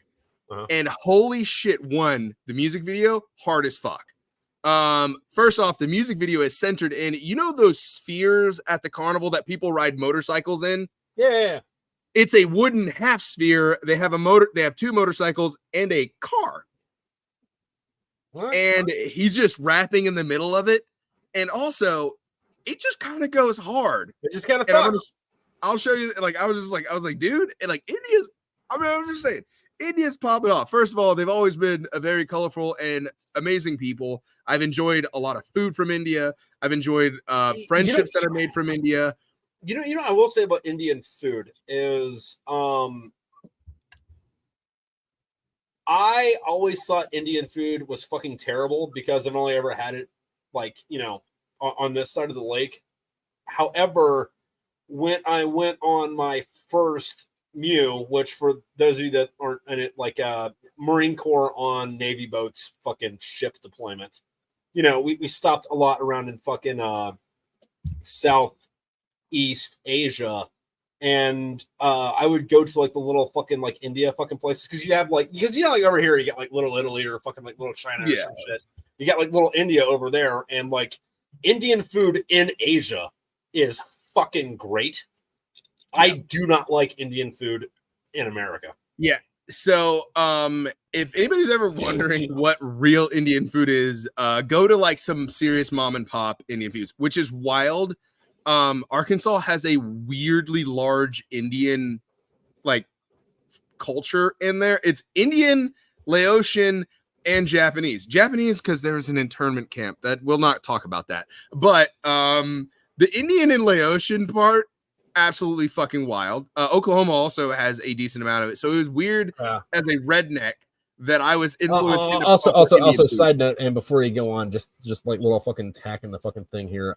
Because of Japanese internment camps, the 55th Infantry Division was formed of all Japanese Americans, and they didn't trust them to fight the Japs, so they sent them to fight the Germans, and the division wasn't around for too long, like pretty much just World War II, and it is the most decorated American fucking unit that ever fucking lived. Mr. Miyagi was fucking one of them, but apparently if you take Japanese dudes, if you take Americans whose grandparents were Japanese dudes, and the Democrats, FDR, was like, no, y'all go in camps and say, hey, you guys want to fight Krauts? And they're like, we don't like sauerkraut, and we're going to make that someone else's problem. Just give us somewhere to fucking put. You know why? Because sauerkraut is unseasoned kimchi, and if you like kraut over kimchi, you're wrong. I know it's Korean. It's a stretch of a joke. Well, the other thing though is like fucking like if you're doing kimchi, you have to get Napa cabbage instead of fucking cabbage. So like you are using different ingredients. But as an American, if you're eating sauerkraut and it's not New Year's Eve, I got questions, Fritz. First, to fuck off, have you ever had a Reuben sandwich? Dude, fucking, I get a weird thing with Reubens. Like, I hate everything that's in that by itself, but like you slam it together, it's good. Oh, dude, I don't know what the deal is. Here's the thing: is I love everything in it, and I love it even more when I can. I'm obsessed with Reubens to the point that I can tell you the one fast food place that everyone fucking talks shit on, but has a fun, like it is a every time it is a good. It's good enough of a Reuben that it makes me happy. Arby's. Oh. I haven't had a Reuben for Arby's. Although I am in fucking kraut country, being in central Pennsylvania. There is good sauerkraut. Hey! There is good sauerkraut, but like either your Oma, not your grandma, not your Nana, your Oma People makes it, or like you buy it from a farm who the owner doesn't speak English because he never bothered to learn it when his grandparents came over here in the 1920s. So we didn't make any foreign food when you were down here, did we? We ate fast food because We were drinking. we don't have Crystal Burger up here, and I wanted Crystal That's Burger. right. And It is fair. fucking, we went to the best concert we're ever going to go to. And I'm not saying that lightly, but like, hey, so here's the thing. So I went down to Pickle's place a couple months ago. We went to go see Steel Panther, and it was the greatest concert that anyone's ever going to go to for several reasons. A, Steel Panther puts on a great show. B, there was what baseball sized hail. There was 3 tornadoes that touched down and mass flooding. So there was like what 200 or 300 people at that show. Yeah. There was no one there. There were fucking no one came to that show. So like I want to say it was great that we were front row the whole time, but like there was 4 rows. Yeah, and what's funny is I was there the year before. That place was damn near packed. Yeah. I fought my way up to like 3rd row. Yeah. Pit. And 3rd row pit had better seating than the loft did, which was the tickets I paid more money for. But whatever. But yeah, no, absolutely phenomenal. But we didn't make a lot. We didn't really make food while you were down here. I think I started making schnitzel sandwiches, which is like Schwein schnitzel sandwiches, which I love to make. But I didn't have half the ingredients, so I just half-assed everything.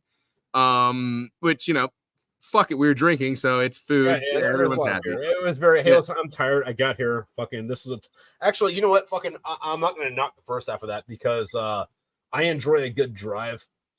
And that was a fucking 13-14 hour drive for me, and like, and it's a pretty drive. I just loved fucking being on the road for fucking 12 hours straight, And I like a good drive. And good now, I like a good drive as long as there's decent nature, good scenery, or at least okay pit stops. Dude, I don't like as long as I'm not getting flooded out by like hurricane. As long as I'm not getting stopped by gale force winds and hurricane fucking rain, I don't care. Like, I just want to be in the car driving. I believe it's like if I lived in the 70s or the 60s, I'd have been a fucking Denver great trucker. But so what?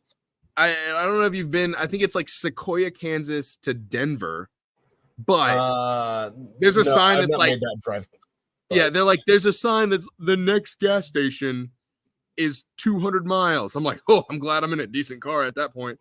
But here's the funny thing: the entire drive looks like Kansas, and it sucks because you're just like, okay, and then you just stop seeing other cars, and you're like, you'll occasionally see a big rig, and you're just like, fuck, there's nothing here, and then it's fuck, there's nothing. Good God, I need an energy drink. Like, better on that. There's a gas station. It's a pretty big one. It's the last gas station on the way out. It's the last gas station on the left. Presented by Quentin Tarantino. Shot and produced by Robert Rodriguez, starring Michelle Pfeiffer and Dennis Quaid. The last gas station on the left.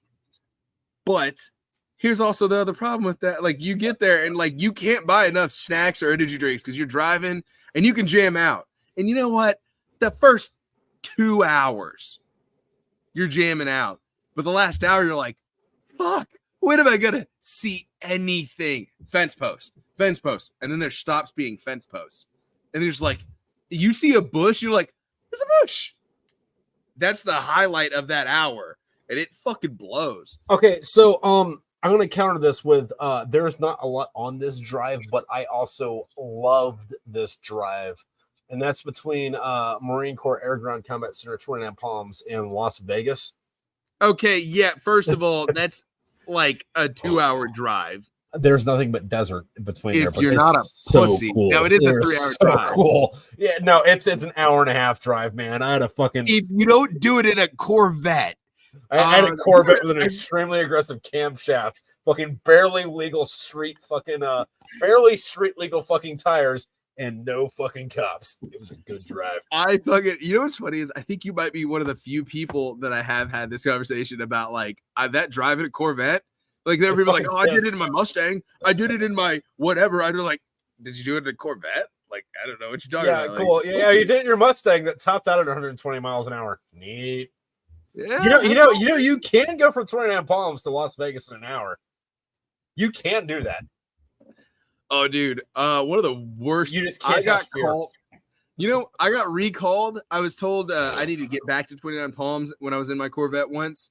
I had made it to San Diego, and I'm not going to fabricate the time because I don't remember the exact time, but I beat it by about an hour because I was going mock Jesus because I said, fuck it, I'm drinking, and we're not Marines right now. And all of a sudden my phone rings. I'm like, fuck, I'm still a Marine. And I answered it, and they're like, Pickle, we got a formation. Fucking shit got like someone didn't turn something in. And I was like, yeah. Also, side note, fucking, I'd been around when I was in the Marine Corps. Fucking, I was in for about 12 years. I wasn't stationed everywhere, but I did put my feet down on every Marine Corps installation that wasn't in mainland Japan or like a fucking, like an embassy or some shit. Like anyone that's like an actual fucking base. I put my like feet a down. real base. Yeah. 29 Palms is the best fucking place to be fucking stationed. Oh, absolutely. And I'm gonna go into this a little bit because like say point A, sure, on the weekends it's a little bit of a drive. It's gonna be 2 hours to fucking Vegas, it's gonna be 2 hours to Los Angeles, it's gonna be 2 hours to fucking San Diego. However, it's an hour to San Diego from fucking Camp Pendleton or Miramar that are like in the same county. So you're subverting a lot of traffic getting there. And B, a lot of people will be like, well, that's dumb because like, what are you doing actually there? So if you're not leaving the base for the fucking weekend, no one gives a fuck on fucking 29 Palms. Like if you're out training, it's very stabby fucking training. Like, hey, listen, we didn't need to get the S4 to suck the Pentagon's dick to get the fucking battalion up here to do this training. We just went in our backyard. So if you're there doing fucking like training shit, it's fuck you. We're going to win on the tactical level wherever we go for. And then on the fucking Liberty side of it, everyone that's here didn't have enough money to fucking drive to fucking Vegas or fucking Los Angeles or San Diego for the weekend. So we're gonna get fucking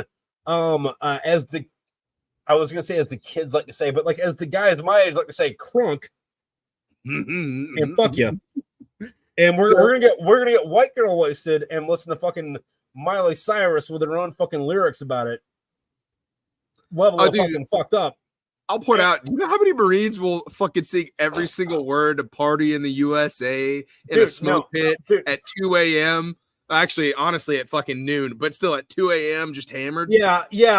And I'm on that like weird cusp of that generation where it's like I was in the barracks long enough. And I'm not saying in long enough, I'm saying in the barracks long enough because the entire time I was in the fucking barracks, so I knew the fucking kids.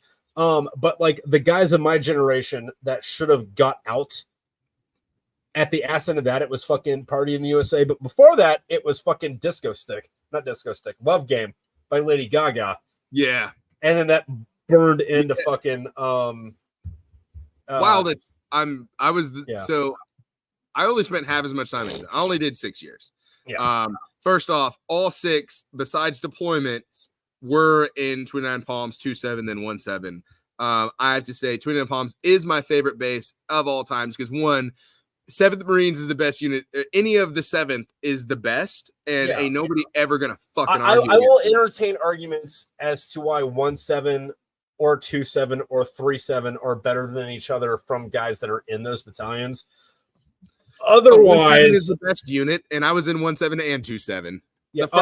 Otherwise, neat argument. I'm gonna like just give you a cheers. Go cool. Hoorah, Marine Corps. I could marginally argue 3-5. I could marginally also argue 3-1, but you know. Yeah. So out of it, I have to say, I mean, actually, when I was with 3-1, they were pretty legit, but like they were very like professional pugilist. Yes, I will knock you out, son. Not, hey, you're gonna knock me out. That's neat. Why did you bring your? This isn't a fist. Why did you bring your knuckles to a? What the fuck is your problem, dude? Like, All right, fine. Like, yeah. This is a boxing match, but whatever.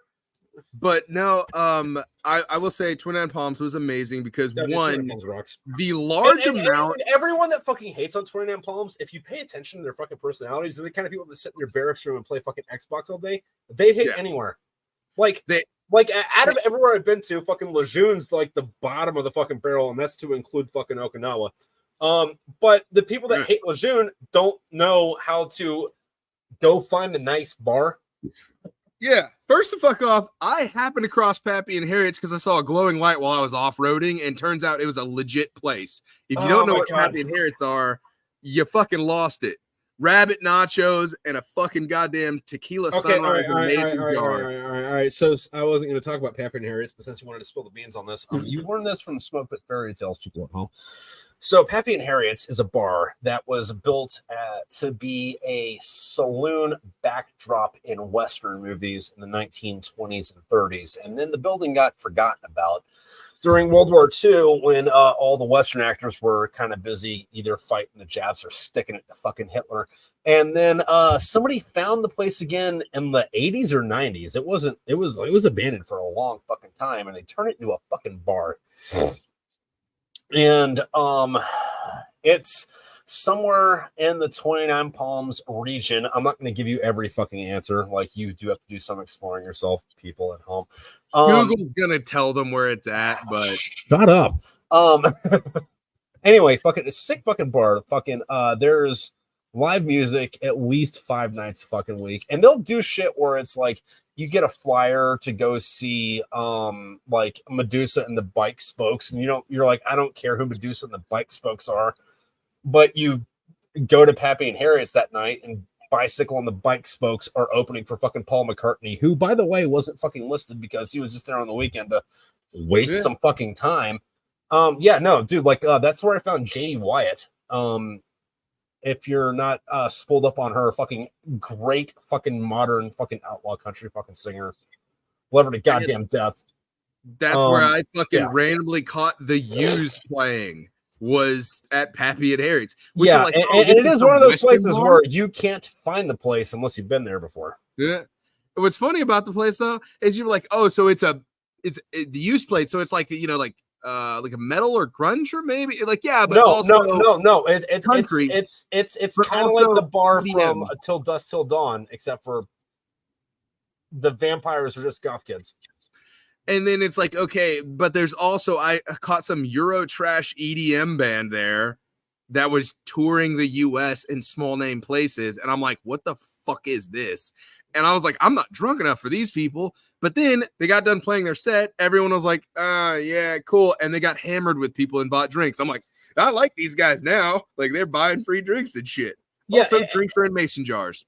Fucking love that. And also, this isn't the fucking sleep on places like the fucking Yucca Valley fucking Saloon, or the Palladium, or the Virginian. Like, everywhere outside of, I want to say north of fucking Palm Springs, like once you get past the fucking mountain all the way to fucking Marine Corps fucking combat fucking town, they're all fucking iconic. Like, if you want to designate where this is on a map, you put a dagger on the fucking map and say drink here.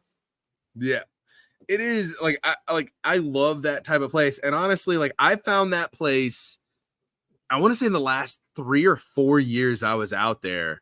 And like before that, though, it was I'd haul ass in my Corvette to Vegas or San Diego, or we'd find like a little house party in like San Bernardino. Yeah. And I found I saw fucking Hobo Johnson when he was this dude just doing poetry. Is Hobo Johnson still around? I think he is, but he isn't. I don't know. Anyway, I caught him at like a house party. Legit. Like in my head, it was like Hobo Johnson, and then like his death gave birth to fucking Jesse Wallace. Well, fucking, I mean, you hang out, like San Bernardino was dope as, like, people would drive right past it, but if you made friends in San Bernardino, it'd be some fucking wild house parties where like, hey, after this party, we're also going up to our friend's party. They've got this little pad up over here. You get there and it's a mansion with a fucking 3 swimming pools ass shit, and you're like, what the fuck is going on? Yeah, dude, Desert California is not Los Angeles, California. Is not fucking SoCal. I said those two things differently for a reason. Yeah, Is not NorCal, is not the Bay Area. Like, it's wild. Fucking California really does need to be 6 different fucking states. Yeah, and you know, if they were, and then like fucking desert California pulled like a hard right, I'd probably go there. Not because of the fucking social aspects of it, but it's like I want a gun, and I don't want you to tax me to death. Like I'd go live outside of 29 Palms, and I wouldn't have a fucking problem with it. I could live outside of Palm Springs. First of all, I caught many really good art exhibits in Palm Springs, because they'd roll through, and like, you know, I know that I never really dressed as the art guy, and most people don't know me as a guy that enjoys art, but I do. I really enjoy fucking really cool art. Some art I talk mad shit on. A lot of the art, where like, I want to staple a banana to a fucking wall and charge someone $1 million for it. I'm like, you're fucking retarded. But for the most part, there is art that I do really enjoy. There's a black art exhibit in Clarksville. It's a black art studio, actually. They have some sick stuff that talks about some real social issues, and I really enjoy them. Palm Springs had some wild stuff come through there, and I was like, I really like it. And then it's Palm like, Springs has always been that area. But then you go to Hair of the Dog and just get absolutely hammered, and it's one of the best times. Well, what I was gonna say was like, even if you like translate it over into fucking music, like Coachella isn't too far away from there. It's in that same fucking metropolitan area. However, before that, the thing that turned into Coachella, before it was Coachella, that was in 29 Palms. What the fuck was it? I don't know what it is. I don't remember what the festival was called, but it was just in 29 Palms. It was this big music festival. Robert Plant has an album about it. I didn't say song. He has an album about music in 29 Palms. And Robert Plant, for those of you that don't know, is the lead singer of Led Zeppelin. And the big song, which is called 29 Palms, is about a love affair he had with a radio DJ who was a DJ in 29 Palms, which is weird to think about as someone who's been in 29 Palms in the last 30 years, because it's like you got the Marine Corps base and then Santana's, or the place that used to be Santana's, depending on who you are. Santana's, Andrea's, Roberto's, same place. I love them all. And then like what? I would 5,000 people for Santana's right now. Dude, listen, I know that we were talking about the Nazis earlier, and I don't want to get canceled for this, but like, if you gave me this thing, it was like, hey, so you can eat at retro actual Santana's again, but you got to do what the Nazis did in Ukraine. I wouldn't do it, but I'd think about it. Oh God, that's a tough road. That's a tough road to go down. But no, going back to our original subject, 29 Palms, Yucca Valley. Yucca Valley has an amazing, like, people would drive. I knew Marines that would go right past Yucca Valley and miss. I'm a food guy, by the way. If y'all don't know, I've been to culinary school. I didn't graduate, but went there for a while. I love food. I am a big person about the culinary parts of things. Yucca Valley had so many amazing restaurants that people just drove right past. And and they do it for bullshit reasons too. It's so this is a fucking shack on the side of the road, but it's got a neon sign, so it's like a nice shitty place. I'm gonna leave, but it's like, dude, that I don't know what you call the thing. What do you call the thing where you get like the pickled carrots with the fucking jalapenos and the sidebar? I don't know what that's called, but I've tried making it and I can't. Okay, I can't make that either.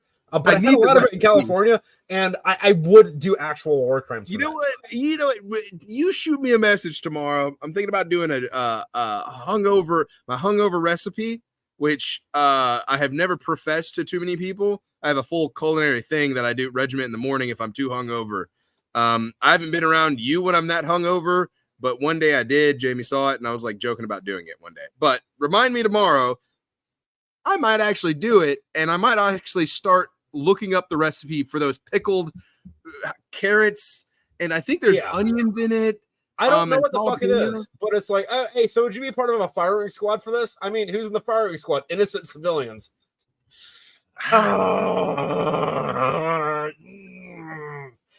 Shit, what are we shooting him with? Let's go, bud.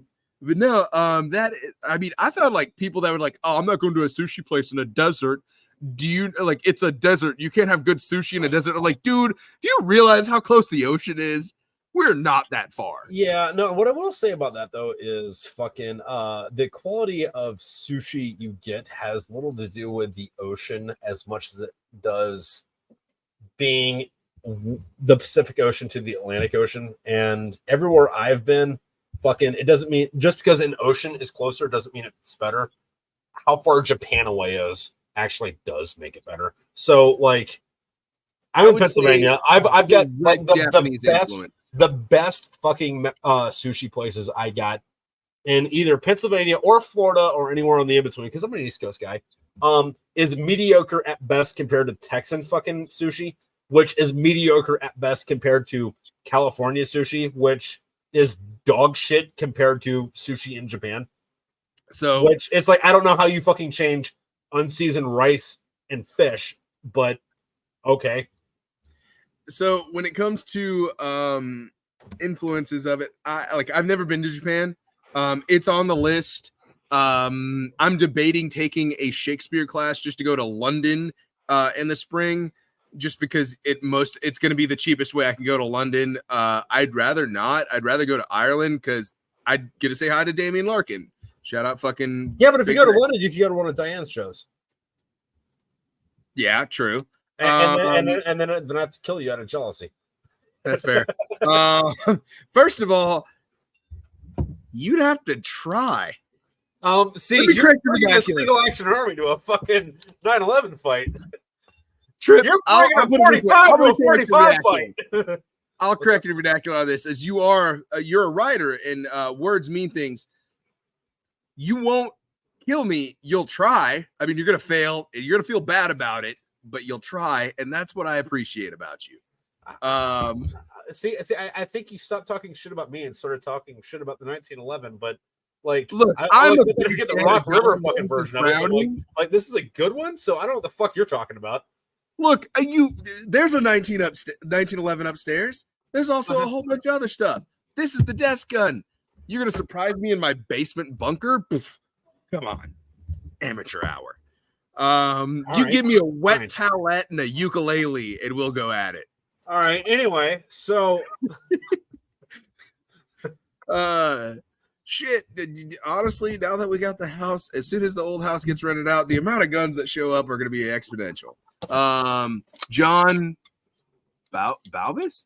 The best 1911s were made by Colt from 1912 to 1920. Listen, wrong. Have you ever owned a Rock Island? That's actually erroneous from the real point of view. Fucking the best 1911s were made by Singer. They're a fucking sewing machine company, and they made them between 1942 and 1945. They also only made like 1,500 of them. Because they were a sewing machine company. The government was like, "You got to stop making sewing machines. We gotta fucking defeat the Japanese and the Nazis. So start making like shit that we can use." And they were like, "All right, well, you know, our whole thing is punching holes and stuff. I guess we could stop punching holes in fabric and start punching holes in people." And they fucking rocked it. But also, I'm gonna piss and grab a drink. Can you entertain the people for a minute or two? All right, I'll entertain the people, and then you can, because I will also need to do that. All right. So, to explain 29 Palms, it is the middle of fucking nowhere. It's in the desert, the Mojave Desert, but it's an absolute beauty of a gem. And it doesn't matter what you want, it's there. The people that don't like it are people that have no imagination and no inspiration whatsoever. See, if you want to go off-roading and you want to fucking test your vehicle, it's right there. You go out into the Mojave Desert and you go off-roading. Don't go in some little mud hole that you and your 20 other buddies have already driven through 40 times in Podunk, fucking Missouri. Go out in the fucking desert and blaze a new fucking trail. Because 29 Palms is badass. The Singer 1911s were made from 1940. Pre-war, they made 500 only, and the contract was for the machines and the pistols. That's dope as fuck. John, how do you pronounce your last name? Bovis, Bavis, Biavis, Beavis and Butthead? I don't know. Anyway, you let me know. I'm going to fucking continue my bullshit rant. Anyway, so you want to go off-roading? You can. I spent so many weekends off-roading and having an amazing time shooting rabbits and wild animals. By the way, you used to get like $20 per coyote ear. Bove? Oh, okay. Oh, you French motherfucker. Anyway, so thank you for letting me know that. John Beauvais. Sorry for mispronouncing it. So if you didn't, you maybe you went to some city shit. You don't want to go off-roading. Well, Palm Springs is right there. You're like, I want to go like party. I don't want to go Palm Springs. Cool. You got San Diego like 3 hours away. Less if you don't drive like a fucking pussy. You got LA. You got all these places. You got Vegas. You're like, I don't want to go to those California Democrat places. Go to Vegas. Fuck it. Gamble your life away. Nobody gives a shit. You had absolutely everything within like minutes or a couple of hours. You had food. You had so many great things. The only thing you don't have is green plants. And if you can get by without green plants, 29 Palms is the best place to be in the world. Yeah, so that was my rant on 29 Palms in a nutshell. I also found that John's last name is Beauvais, which sounds French. Oh, okay. Yeah, I was giving the French much shit earlier. They were cool during the Revolution, but you had my art spiel on the French. Dude, but just because your last name is French doesn't mean like you didn't move over to the United States before France started sucking. So, yeah, honestly, I grew up in southern Arkansas, so close to the border of Louisiana. Yeah. The French have it coming. They do. They do, but like at the same time, though, like we like to make fun of the French because they've had a really shitty last 150 years, I guess. Wait, what year is it? They've had a really shitty last 200 years.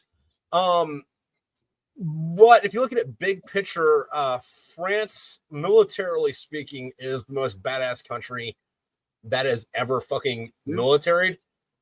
You just gotta like go back a bit. And it helps that, France is also like 1,500 fucking years old. So they got like a 1,000-year head start on fucking everybody else. Where it's like, yeah, they were kicking ass and taking names back when they were fighting the Ostrogoths. That's cool. Who was the last people to fight the Ostrogoths? France. Got it. Okay. All right. Wait. Also, France was in the Crusades. What was who else was even around back then? Because Italy wasn't.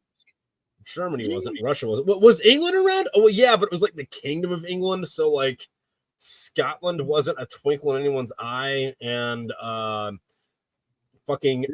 Irish were unmolested. And Welsh was its own fucking thing. So, like, what you think of as England is actually the UK. Look, history didn't start till 1775. Besides that, a whole bunch of bullshit. Yeah, dude, and that's my big problem with that. Fucking Ron Swanson, history didn't start until July 4th, 1776. Bitch, it started fucking at the very least on the 10th of November, 1775. So you take your fucking bitch ass somewhere the fuck else, because even if you're in the Army or the Navy side of that fucking argument, the Army, the Navy, and the Marine Corps are all older than the United States of America. So, fuck off. Because right, I'm gonna take a piss. You entertain. It's your show anyway. Yeah, I'm gonna rant. Even the fucking Army, because Marine Corps, Marine Corps, 1775. The Army, I forget exactly the fucking years, but the Army was also fucking founded in 1775. I just don't think that the fucking people in the Army beat it into their junior assault. They don't beat it in their Joe's heads as much. However, the oldest continuously fucking operational military unit in the United States, I believe, is it's a National Guard fucking unit in Maryland, and I think that they're from the fucking like late 1600s, early 1700s, which is 60 years before the Revolutionary War. Because shit had been happening on this fucking continent way before we decided, hey, we're not English anymore. We gotta fight the king, Pilgrim. That's how us Americans fucking do it. That was a very, very bad fucking John Wayne. I'm a few of these beatboxes in, which, by the way, they're not sponsoring me. I need a sponsor. I don't know if I need a sponsor. It'd be nice to have a sponsor. These things are, I think like that's alcohol, and this is like fruit juice. That's bueno. Yes. Also, by the way, fucking fight me, guy. Yeah. The Marine Corps was built in a fucking bar. There's this old fucking, I don't know if this is actually in the Bible or this is just some bullshit I was told when I was a kid. However, everyone always says that, fucking the Christ won't actually return until there is a new temple in Jerusalem and there is another sacrifice of the red heifer on the altar to the Almighty Yahweh. But they are rebuilding Ton Tavern on its fucking footprint. They announced it last year. It should be open sometime soon enough to where in the next 2 or 3 years, you should be able to go to Ton Tavern on the 10th of November every year, like a pilgrimage to Mecca. Like that will be your Hajj to go to Philadelphia and drink a beer and be like, God damn, America. Although I don't put it above them to fuck it up. And when I say fuck it up, I mean it in the level of like, I like Coors, right? That's my beer. And if I don't have Coors, I like Budweiser. That's my beer. And if I don't have Budweiser or Coors, then I go to Miller because that's my beer. But I don't put it beyond them to fuck it up to where it's like you get Coors Light or Bud Light or Miller Light. And then you say, well, I'm a fucking American. Can I at least get some Miller High Life? The champagne of beers to celebrate my fucking 300 years of United States Marine Corps. Actually, it's like about 250, not 300. I'm using a little bit of hyperbole right here. But to be like that and then be like, no, is Miller High Life okay? That's like going to a fucking restaurant and then being like, hey, what do you want to drink? And you say, I would like a Coca-Cola. And they say, is Pepsi okay? No! Pepsi is not okay! Neither is Miller Lite. Give me the fucking Coors and the Budweiser from the tap. Don't put that fucking shit in a bottle. Give it to me from the tap. That's what I don't put above them fucking up with their rebuilding of the Tower of Babylon. I mean, their rebuilding of Ton Tavern, which, by the way, I believe the restaurant inside of Ton Tavern was Peggy Mullen's Red Hot Steakhouse, if I remember correctly. However, back then, people like to fucking like misinterpret history and be like, well, all people did was fucking drink at church, or like, oh my god, people had these clubs, they just like do it like at the town hall. But like often at the time back then, you'd have a town and everything would be residential. And by residential, like you'd have an entire family or 2 or 3 and all of their animals, to include the livestock that lived in fucking buildings. And the only public house would be a building that was a tavern and a church and a town hall and whatever their version of fucking Walmart was at the fucking time. Oh my god. Hopefully they won't, but blast. Oh god. Yeah. No, see, they will blast bro country though, because like, okay, so you're gonna go to the new Ton Tavern, the new Mecca, the third temple of Jerusalem in Philadelphia, Pennsylvania, the United States of America. And you're going to sit there and you're going to drink your Bud Light and you're going to be fucking irate that it's not a Coors Heavy or even a Bud Heavy or even a fucking Guinness. You're going to drink your fucking Bud Light and you're like, you know what? I'm at Ton Tavern. That's what matters. So you're going to play some David Allen Coe, right? Ladies and gentlemen, this is Justin Time. I'm the DJ at WQRK Philadelphia. Woo, woo, woo. And tonight, we're playing some patriotic music. Here's your Jason Aldean. And then you're going to walk out your car. You're going to check your fucking phone. You're going to be like, all right, so I'm pumped full of fucking Bud Light. What's going on the internet? Oh, there's only been 21 veterans who done did it today. Well, I can't let America down. It's got to be fucking 22. And you know what? It's 2 minutes to midnight. It's got to be me. What the fuck did I roll back into? Oh, I was talking about them rebuilding fucking Ton Tavern in Philadelphia. And then you go there and they only have Bud Light and they're only playing Jason Aldean. And You listen to the radio, and there's only been 21 fucking people today. Hold on. I'm going to point out something. Jason Aldean, his very, very early work was actually pretty decent. I'm not like the whole sellout, like, oh, nobody's really a sellout. They're just making music and someone's finally paying for them. No, some people sell out. He sold out. His original shit, his old stuff was like, it was folk music. And then someone's like, you're kind of pretty, boy. Let's put some fancy jeans on your ass and make you sing about, flyover states and shit. And it was catchy. But no, and you want to hear my immediate counter argument to what you just said? What's up? Is if you consider fucking Oklahoma a flyover state, you don't deserve to listen to the fucking music that comes from there. That's fair. But let me counter argument with that is you've known me for a while. I'm a fucking folk guy, I'm a country guy. Yeah. But I went to high school in Oklahoma and I joined the Marine Corps to get the fuck out of that place, and I haven't gone back except once. Okay, all right. So I got a thought experiment for you. I'm gonna say a bunch of shit, and then I just want you to say whatever comes out to your mind, right? Yeah. Okay.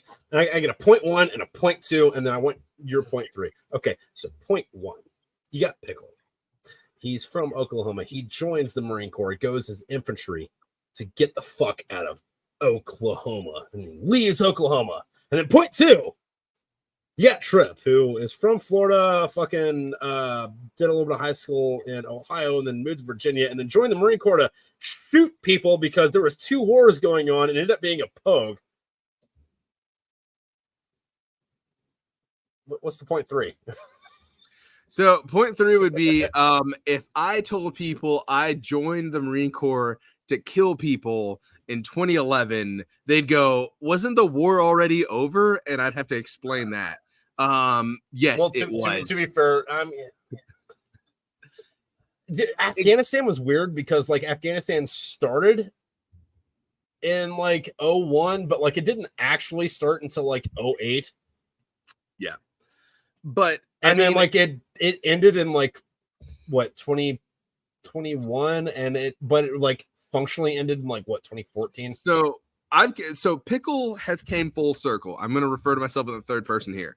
I've came full circle because when I was younger in Oklahoma, I had to do the cowboy shit, but I hid a black and red mohawk and my fucking anarchy patches and my fucking wanna be a fucking goddamn punk rock / metal guy under everything else the best I could until it couldn't fucking, and I said, I gotta get out of Oklahoma. Fuck it, whatever. By the way, those guys have really cool uniforms, and they said that I can get out of Oklahoma a week or 2 faster than the Army. And I said, get me the fuck out of here. And I did. Well, and listen, then I'm not willing to accept the argument that Oklahoma is the Ohio of the South. Yeah. I'm not willing to accept that, but I'm willing to entertain arguments for it. How about that? So Oklahoma, depending on where you're at, which I know that I was in the best part of Oklahoma because the Panhandle, way worse. I've been there. I'm not going to accept shit talk. I guess the fucking Panhandle of Oklahoma, because I shit talk a lot against the fucking Panhandle of Oklahoma, and then hold on, give me a second. I got to turn around. About 4 dudes were like, yeah, well, Oklahoma's Panhandle is not that bad. We're going to buy war chests. Fuck the rest of Oklahoma. Okay. So they put their fucking money where their fucking mouths were. I will put out the one thing that I will give a bonus to the Panhandle of Oklahoma is there's a place which if 4 people have bought your books, I'm assuming at least 3 of them or 2 of them should be watching, and at least one of them will know about Slap Out. Slap Out, Oklahoma is a no-name podunk shithole fucking town. You can see the leaving from the entering sign. It is a town of, I think, 12 people. I don't know how it's a fucking town. Anyway, there's a country store out there, which I think they just call that a store in the country. But they go, and all right, so here's the joke. You look at everything that's in there, and you ask for something they don't have.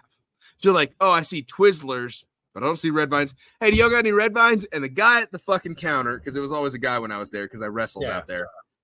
he'd go, "We are slap out of that." And that's the best thing about there. But when you're a little high on the wrestling team and you just went through a cut and you just wrestled and you're like coming back through a place and you haven't had calories in a while, that is the funniest shit you've ever heard. Just like the smoke pit joke after 2 weeks in the field is the funniest thing you ever heard. Dude, no, like fucking that scene from what is it? Get Him to the Greek, where he's like dead and they give him like the fucking like roofie cocktail of fucking epinephrine or fucking whatever the fuck it is, where he goes, "I'm alive!" Like after you haven't eaten anything besides like water and fucking celery for a week and a half, for any given reason why you might do that, like that first cheeseburger or steak or fucking KFC chicken or PX fucking chicken salad sandwich. Like I was like, oh, wait, you got 30 calories at the same time? I'm alive! Also, fucking fight me, bro. I joined in 07 to leave New Mexico, traveled the world to kick ass, got stuck in Washington and never left, dude. Hey, listen, Fair enough. No, like look, the coolness factor on fucking military service is 100% fucking random luck. It is random luck. Like fucking just for sake of fucking context, right? Like when I was in high school, the last half of high school, I did it in Virginia Beach. I lived at my uncle's house. My uncle was an F-18 pilot. When he got out of the Navy a few years later, he was the OPSO for the fucking Atlantic Fleet. He had some friends that we hung out with, a lot of which were fucking, senior fucking Navy SEALs. A lot of them never done fucking shit. They just happen to have the fucking cool job. So you can get the cool job and not do shit with it. And that's not your fault. It's not your fault where they send you. On the other hand, fucking because of my first thought was with 2-7 and 08 to Afghanistan, and shit got a little hard. Like our cooks had combat action ribbons because they were fucking shooting people because fucking they sent a battalion where they should have sent a division without air assets, and our air friends were the British when they could fucking spare it, and the rest of it was like deal with it, bro. It's a fucking complete fucking crapshoot when you join the military on whether or not you're going to be cool guy or I was in, we did shit like fucking. I got two uncles that were in the Marines in the fucking mid 90s. They joined too late for fucking Desert Storm and got out before fucking Iraq started or Afghanistan started. So they're fucking fucking. I was in the military so I went to Lejeune for a couple of years. So let me tell you a story, Dad. It's all random. I'll give you I'm gonna skip the some of the stuff, but this is the down and gritty. So I joined the Marines in 2011 to get out. Here's the thing is I waived a bonus for a 6-year contract just to go faster. I also hate when you say that, not because of anything military wise, but it was like 10 grand. I hate feeling old. Yeah. Like when did you graduate high school? Like a couple of weeks, like 2011 when I joined. Wait, did you actually graduate high school in 2011? Yeah, we've been over this. Okay. I was also the youngest guy in my class. Yeah, I joined at 17. Yeah, that's neat and all, but like, okay, so I want to illustrate something for people listening at home that don't know our relationship. So, you and I became friends when you joined the French Foreign Legion and got sent to fight the Ottoman Empire in fucking Turkey, and your girlfriend had some weird box that she put into a sarcophagus and like twisted the dial the weird way, and like my gummied mummified body popped out and said, "Ah!" And then you said beer, and I was like, beer. And then instead of destroying the planet, like we beer. First of all, love those movies. Brandon Fraser, badass as shit. But I'll also point this out. Here's the sad part. I graduated boot camp in January of 2007. Yeah, and you were 9 years old, man.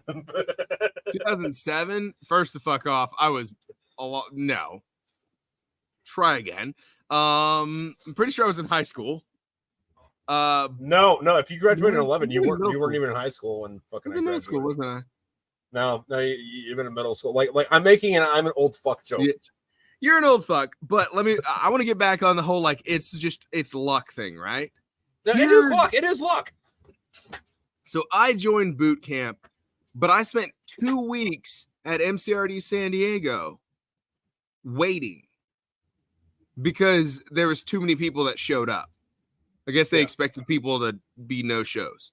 And then when I graduated from MCRD San Diego, they said I showed up in Pendleton at fucking goddamn ITB.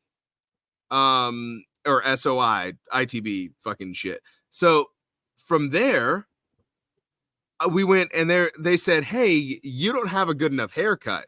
I did, first the fuck off. You should have been bald, but all right. I had to wait another week. Oh. The guys that graduated a week before me, they went to the East Coast. The guys that graduated a couple weeks before that, they went to like Hawaii. I went to 29 Palms to 2-7 and immediately got ready for a fucking Afghan deployment. Yeah, while your fucking guys in Hawaii fucking buddies like hung out in Hawaii for fucking 3 years. Yeah, but serendipitously, I shot off to Afghanistan, came back. My buddies went to Yemen. I got ready, went to fucking 1st Marines HQ, got sent back because they're like, that shit, you're colorblind. You can't get a Humvee license. You're not going to go on this deployment. I was like, cool. They said, guess what? You're going to 1-7 now because you're the only one here and the only one that can. It was always, I was every single thing. I was line staff because I was the only one there, the only one that can, and the only one that had that school under my belt. I went to TTCG and was in charge of some shit over there because I was the only one that can, the only one that was there. I fit so many weird things just because it was a weird, hey, you're the only one that could do this right now. Yeah. I don't know what I'm doing. Yeah, but no one else fills this position. Here you go, Pickle. Go to Advanced Urban Leaders course and learn about urban combat from the best people that fucking know this shit. Here you go, Pickle. Go and fucking be a TSC instructor. And again, like, I'm gonna double down on this. That is all fucking luck shit. Because because like I was just a dumbass that said, all right, cool. Yeah. And also Fight Me Bro fucking said he was December 07. So yeah, he fucking feels it. But like one of the things that like fucking hurt me a little bit, fucking and I don't mean like hurt me personally, but like hurt my soul a little bit. Fucking and for those who listen at home, me and Chuck were talking about this the other week. But like when when we were in Okinawa, not you and me, but like me and fucking Chuck Lavaki, fucking we had 2-4 there, and they were really upset about like their junior Marines guys were like, hey, listen, yeah, we went to fucking SOI, we've been doing the jungle fucking advanced fucking course shit. That's neat. None of our NCOs or all of our NCOs also did this. None of them went to Iraq or Afghanistan. We don't have actual guys that got shot at fucking leadership. We're all gonna get fucking killed when we go to combat, because if you look at it historically, wave 1 dudes in any fucking war get fucking schwacked, and the guys that survive that teach round 2, and round 2 guys fucking kick fucking ass because they got taught by fucking the guys that survived round 1. And again, with that, that's all fucking luck. And those guys, like if you're saying round 2 guys, you're not even fucking guys that joined because fucking war started. Like war, there's guys in, war starts, most of these guys get killed, and the guys that survive teach guys that were in boot camp when war started to fight, and then the guys that were in boot camp when war started who didn't join because war, just happenstance, those guys ends up being the fucking like original old guys that like know what the fuck they're doing, and they teach guys that joined because war how to fucking kick ass. And when that happens in your fucking lifetime, it's all happenstance. It's all fucking luck. It's a fucking crap. You're also forgetting about a big group.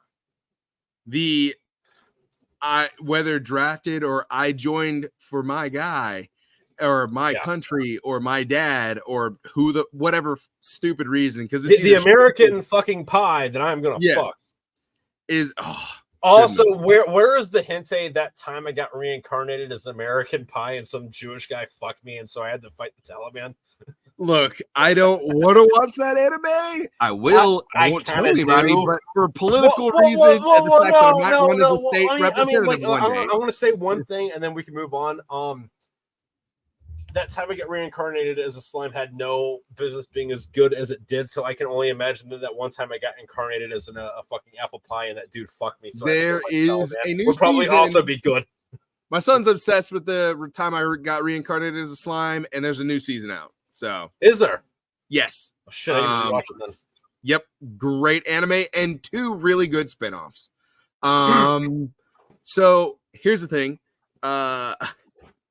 There's always that group of people. I enlisted because of XYZ, and then all of a sudden they join as admin clerk, and admin clerk becomes Sir Admin Clerk, and Sir Admin Clerk becomes in charge of Embassy Sir Admin Clerk, and then Sir Embassy Admin Clerk goes to Presidential Guard Admin Clerk, which quickly results in General Admin Clerk. You know what? General Admin Clerk tells all the infantry guys they're not fighting hard enough. I'm going to rebut this. And this only season the point 8 of this. This only season this up until the first time you're in list. However, Event X happened. I have to join Marines. I go to talk to recruiter. Recruiter, I have to join military. What do I do? And recruiter says, you need to be an admin guy. And you say, but I want to fight the enemy. Recruiter says, every Marine's a rifleman. And then you say, okay, that makes sense. Where do I sign? Fair. But I'm not going to rebut that. I mean, I feel like that's just a caveat of the fact that I hate a lot of the officers that come up through ill-gotten means of being I get that. And like the thing is, like it's kind of like fucking what happened to me. I just happened to like luck out on a few fucking things or unluck out, depending on how you want to look at it. Yeah. Where I was like, I want to join the military. Cool. What are you gonna do? I want to fight the bad guy. The bad guys need people to have graphic designers that don't like them. Okay. What does that have to do with that? Everybody's a rifleman. Sure. And then just walk out. But there's a lot of people. So I wrote, it's funny. I wrote the paper on this. And I had a college try to publish it, and I told them no. I might actually try with this new college because I really like their fucking ret and writing department. I might readjust it and then see if it could get published. I don't know. But basically, it was the whole, why are they getting rid of combat veterans in the Marine Corps? And there was a whole thing. It was a push. That's not a new thing, but I mean, did you cite or look into the wait? When you said you joined in 11? Yeah. You weren't around for the reawakening, were you? Reawaken? I don't know. Fucking. No. So General Amos had this fucking big thing. This would have been like right when you joined, but it was a returning to the fucking proper standards of the Marine Corps, which was code for if you've seen combat, we're kicking you out. I remember when that came out. Yeah. So there is an actual direct quote from a sergeant major from headquarters Marine Corps. And I'm going to paraphrase it and this was also in the late 20-teens. And the paraphrase goes, because I don't have it in front of me. I don't want to try to fucking, anything. But basically it was that Marines that go and see combat and come back have statistically more likely of a chance to hear an order from a superior and debate it due to their own experiences, which boil down to guys that know what the fuck goes on don't like to listen to boots that don't. That boils down to, sir, that's going to get us killed. Not. And what it was a big drawdown, which I had one of my old friends. And you know what's the most fucked up part about that is instead of, hey, maybe we should make a better pipeline for fucking officers to where the lieutenants who are sending people into fucking combat to go face the enemy, we should make them better. Instead of that, it should be like, hey, we should have less people that question those dudes. Yeah. So I'd gathered quite a few sources through it. One of which was my buddy, former Lieutenant Colonel, Recon Commander Wade Fairbanks. He was my neighbor. There was nothing special. I did nothing to earn him. I was drinking. He was drinking. He was my neighbor. He liked the Mustang I was working on. That was it. Wait, hold on, real quick. Stop. What was the Mustang? It was an 03 Mustang body with a Cobra Jet engine and a 2.3 liter Cannonball supercharger with a 356 rear gearing, and I think I had a T5 transmission on it. Okay, cool, sweet. Go on. All right. So anyway, just need to put a pin in that and say, "Hey, this." Go on. Yep. Because that is important. But go on. That is yes, it is. But basically, he got me some quotes. He also gave himself he quoted himself among more important quotes, which depending on how I rewrite the paper and do some stuff on it, I might change some things due to times. But he even said that he disagreed it because there's a difference between academic and earned intelligence. One works off of a book, other works off of real world, and just as much as academics dude, what you just said was like book smart versus street smart. Yes, it's a fancy way of saying that, but it is true, and people do get it confused. Is because yes, book smarts are intelligent because we can theorize, we can question. Book smart is absolutely better if both of the fucking contestants are less than 25 years old and have not seen combat or whatever the fucking issue is, either combat or fixing vehicle or farming or fucking XYZ, whatever it is. Yeah, but if it's after that, it's like, well, I don't care how much you fucking learned. At 25, fucking 10 years of experience trumps book smart. Yeah, 20 days of the fucking week. I also real quick, Fight Me Bro says I got out during the Obama era.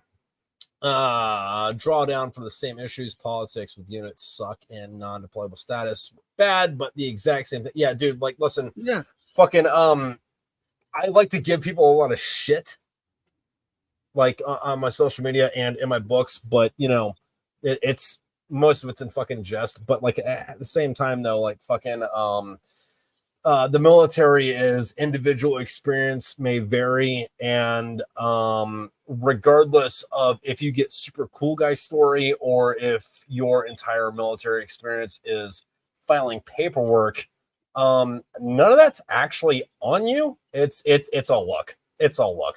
So fucking like I think for me personally, it's intent. So say you got two guys, right? And one of them say one of them is a fucking admin clerk that only does fucking like shitty, and the other guy is the Navy SEAL who killed fucking Bin Laden, right? If you take it back to the beginning and it's like, hey, why did you join the military? I wanted fucking bad shit happen. I want to join the military. All right, cool. Sign your name here. Intent, I think, is it's not the end all be all, because like, you know, fucking did shit does trump fucking not did shit, but like did shit is 100% either luck or unluck. Because we do in our generation have the privilege of combat being a luck thing. Where it's something that we can brag about. But you know, like the Bastion attack.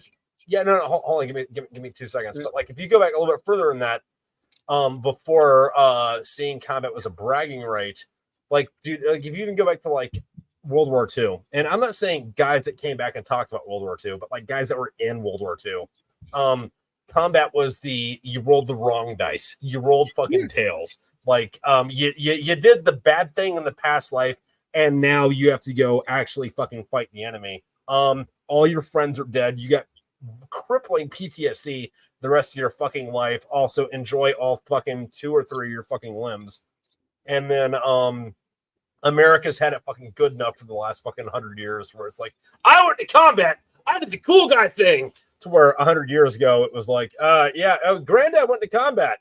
Yeah, dude, glad it wasn't him, you know. See, it depends on how you roll the dice. I was lucky or unlucky enough, depends on how you want to roll it.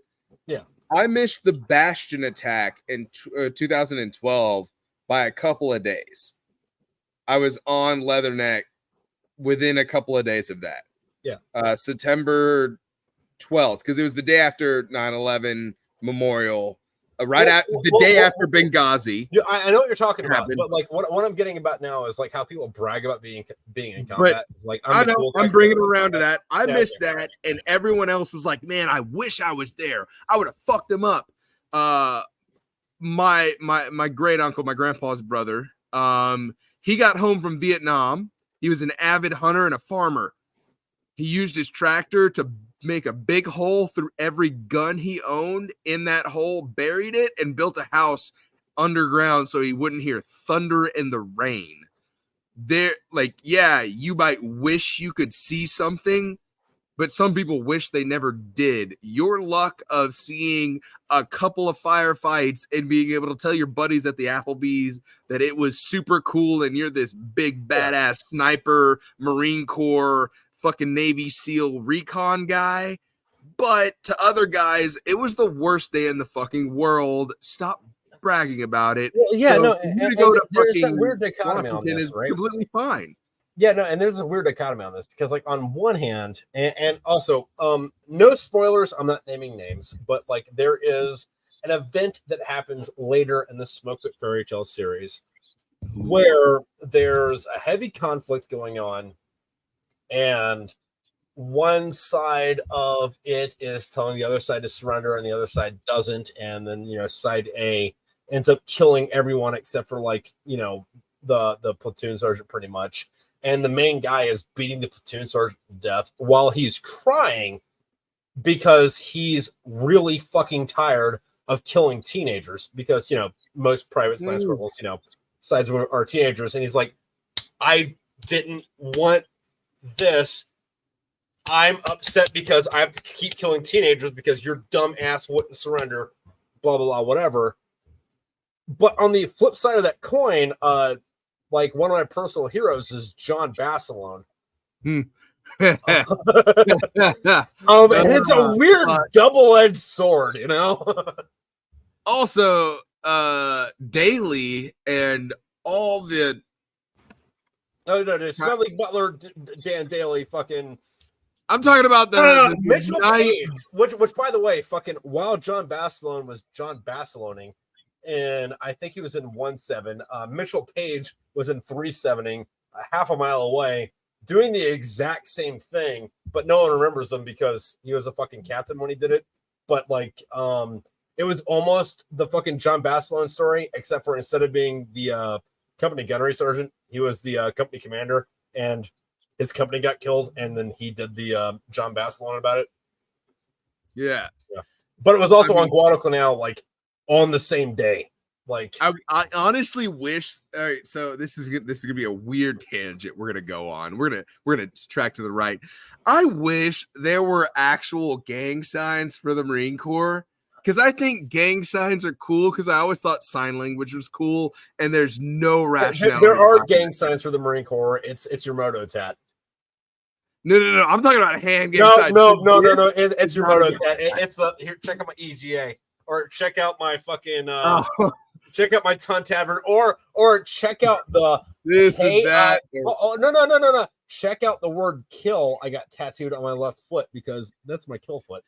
I got pew and pew on both fingers because of the ambidextrous shooter, and I fucking got my goddamn distinguished marksman bullshit. But no, like I love that I'm ambidextrous, and I proved it the last time my buddy came down, and we played a game of who can make a better shot on a revolver while we put blanks in all the other cylinders except one and spin it. You just Russian roulette. Click, click, boom. And then, all right, the next person, spin it, click, click, bow. And then it's like, who's better of a shot? But I did an Instagram thing about that, and everybody got mad at me. Because I was doing the fucking like back road spin, like trick shot shit. Are you talking about with your revolvers? That was dude. So many people got mad at me about that, and it just like made me like roll my eyes because, like, A, that's trick shot thing, but like B, when the hammer's down, it's an empty fucking cylinder. Yeah, like they're like, you're flagging yourself. It's like, with what? No, my fun gun. Trust me, it's a fucking 6-shooter. There's only 5 rounds in it. I'm not Oh, new no, to this They'd be game. like, but you shot, but like when you twirl it backwards, the barrel's pointing at you. It's like, yeah, okay, so I shot the round, and the hammer's down on that from the round that shot, and I go to flip it backwards, and the barrel is facing at me, and the gun's got 4 bullets in it. Trip. What you're telling me is you made a video about a gun, and people that don't know fuck all about that gun try to correct you on the internet. That's wild. That never happened on the internet ever. I don't believe you once. Don't even try to lie to me about that.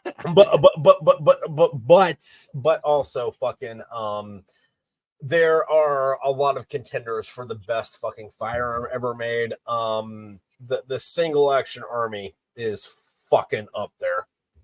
The Colt Lightning is, which I would take second and third contender by the Colt Thunder and the Colt Rainmaker as the best fucking handgun.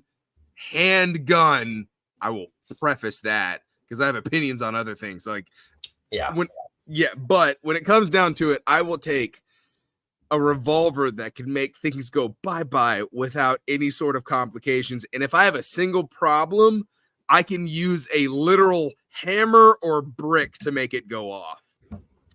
Yeah. And that's just my, that's my 2 cents on it. But single action, double action, doesn't matter. I'm going to go with a Colt Lightning because it's 30 caliber, which is God's caliber. Everyone says 45. 40 is cool. But 30 caliber is the best all-around caliber because you could put a 30 caliber in a rifle and it's the best. You could put it in a fucking pistol and it's the best. Oh, man. Dog and you're gay. But it works. Yeah, man. Like, you got to remind me because I got to make a TikTok video about this where it's going to be me and the alligator arguing about it. Where I'm going to be talking about voice your alligator for you. 30 caliber's the best. You can't fucking argue me. Yeah, no, but the thing is like I'm going to be saying that 45 ACP, not 45, but 45 ACP is the best fucking pistol round ever. And then the alligator is going to be talking about how fucking 30 is the best caliber ever. And then while he's saying that, fucking Erica is going to start playing in the music back in the background. Look, there is nothing you can argue about. Like, trust me. And see, I'm a cowboy western, and I also By the love way, for those of you that missed that joke. But I'm telling you right now, and I'm gonna fight it till the end of the day. 30 caliber is the best caliber for the biggest reason. The least amount of waste for the most amount of fucking example. Okay, so like while I don't necessarily agree with the argument I'm about to make, I think the fucking 10 mil guys might have some fucking words to say about that. First of all, I don't care. They can't hit their target anyway. Come at me. I live in Clarksville, Tennessee. I'll fucking fight you. You could bring your 10 mil pistol and also drop it when you try to draw. I've seen your videos on YouTube. They're not good. I've seen your videos on Instagram. They're edited. Come at me. Also, speaking of pistol rounds, is it just me, or is it a bit ironic that it is arguable in the pistol, but it is not arguable in the fucking submachine gun realm that 9 mil is the fucking best round to use, and all the best 9 mil guns are Israeli weapons that are using a cartridge that was pioneered and built in the late 30s Germany. So like listen, I get it. The Uzi's cool, but I can't think about a fucking 9 mil without off der Heide Bloom Clan is blooming high. So, the reason why 9 mil is so widely accepted is because it got popularized before ballistics really, really took off. Exactly, because when Moses came down from fucking Mount Sinai, he had John two Moses. tablets. He had two tablets in his hand, and one of them said 45, and the other one said ACP. All right. God made man. John Moses Browning made him fucking equal. Also people at home. I know that I make a lot of jokes, but I am 120,000% on the American side of this fucking argument. Anyway, go on, Pickle. Hey, see, even the Colt Thunder 38, which he also carried a Colt Lightning as well. John Doc Holliday, the dentist, that for some reason also shot a couple of people. Yeah. Doc Holliday is a fucking great American figure, and I'm not taking anything away from him. However, a part of his big fucking legend was he's only actually documented as like shooting 3 people. However, while he was alive, people thought he shot somewhere between 15 and fucking 30, and he just didn't bother to correct them. So he let the fucking legend of him being this great gun fighter fucking live, unlike people like John Basilone, who fucking took fucking 30-06 and reminded what caliber is 30-06, Trip? What caliber is 30-06? It's 30-06. It is a 30 caliber round. It's 30 cal. And anyway, he reminded the Empire of Japan that, like, while the sun might rise over Japan, it also fucking sets there, bitch. Exactly. And I'm telling you right fucking now, 30 caliber is the best caliber. Whether in a pistol or a rifle, you could have a submachine gun all the fuck you want because they're popularized. But at the end of the day, you either need a pistol or a rifle. That's fucking it.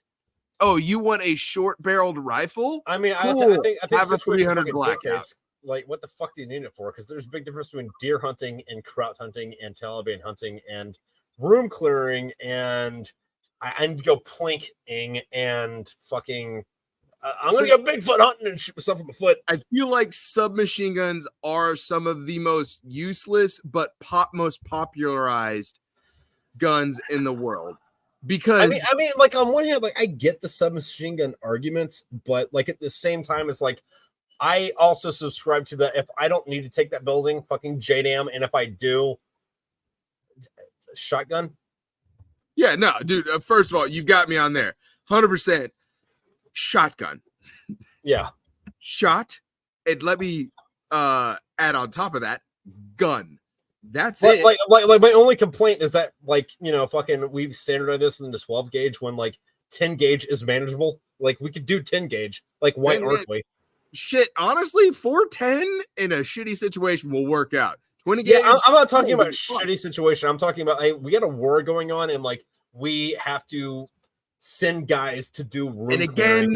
Like, John Moses motherfucking, as his middle name states, Browning, shotgun. I will slam fire this. Look. I don't give a fuck if you're a Christian or a Buddhist or an agnostic or an atheist. It's a badass Mormon. Or a Mormon or a Taoist or whatever the fuck it is. I am going to, like, listen, people at home listening, you're watching this because you like my books. You're probably watching this episode specifically because you like Pickle's fucking portrayal as Fowler and De Leon and Duke. But we are going to fucking impose our religious beliefs on you. God made man, and John Moses Browning made a sequel. Yep. I will agree with Sorry, that. I'm going to die on that hill. Like, there's a reason. There's a reason that Germany, in the year of our Lord Jesus Christ, 2024, is a miracle story, because they got done fucked up and they got back together, and then over the last 30 years, they had an economic miracle instead of like, oh yeah, so we're all just Nazis now. Yeah, it was John Moses Browning's fault that the Third Reich fell. Yeah, because a bunch of Americans got off their fucking boats in goddamn fucking Normandy, France. It was like, hey, guess what, kraut?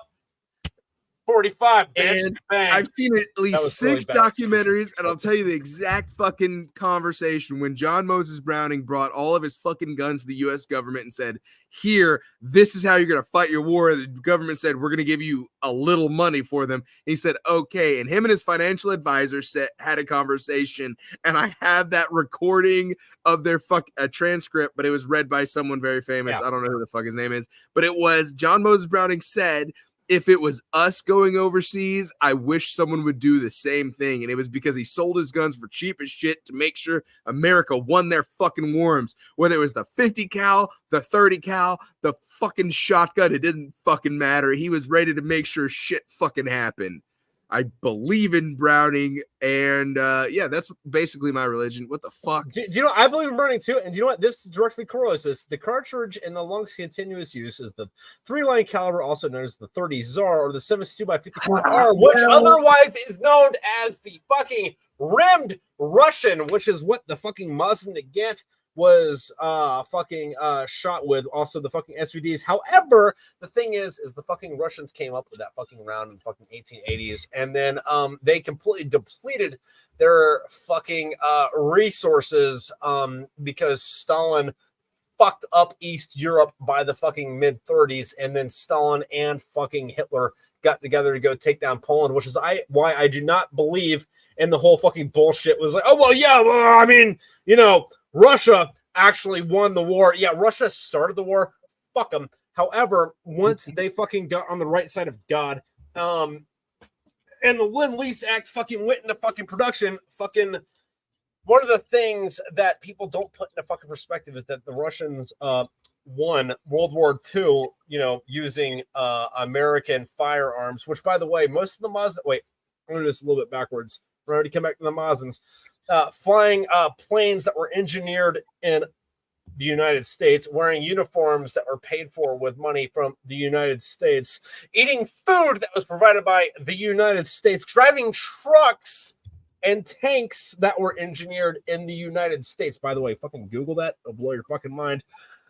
And they were going into fucking combat to fight the fucking Third Reich using ammunition actually made in the United States and then shipped over, firing guns that were built in the Soviet Union that were designed.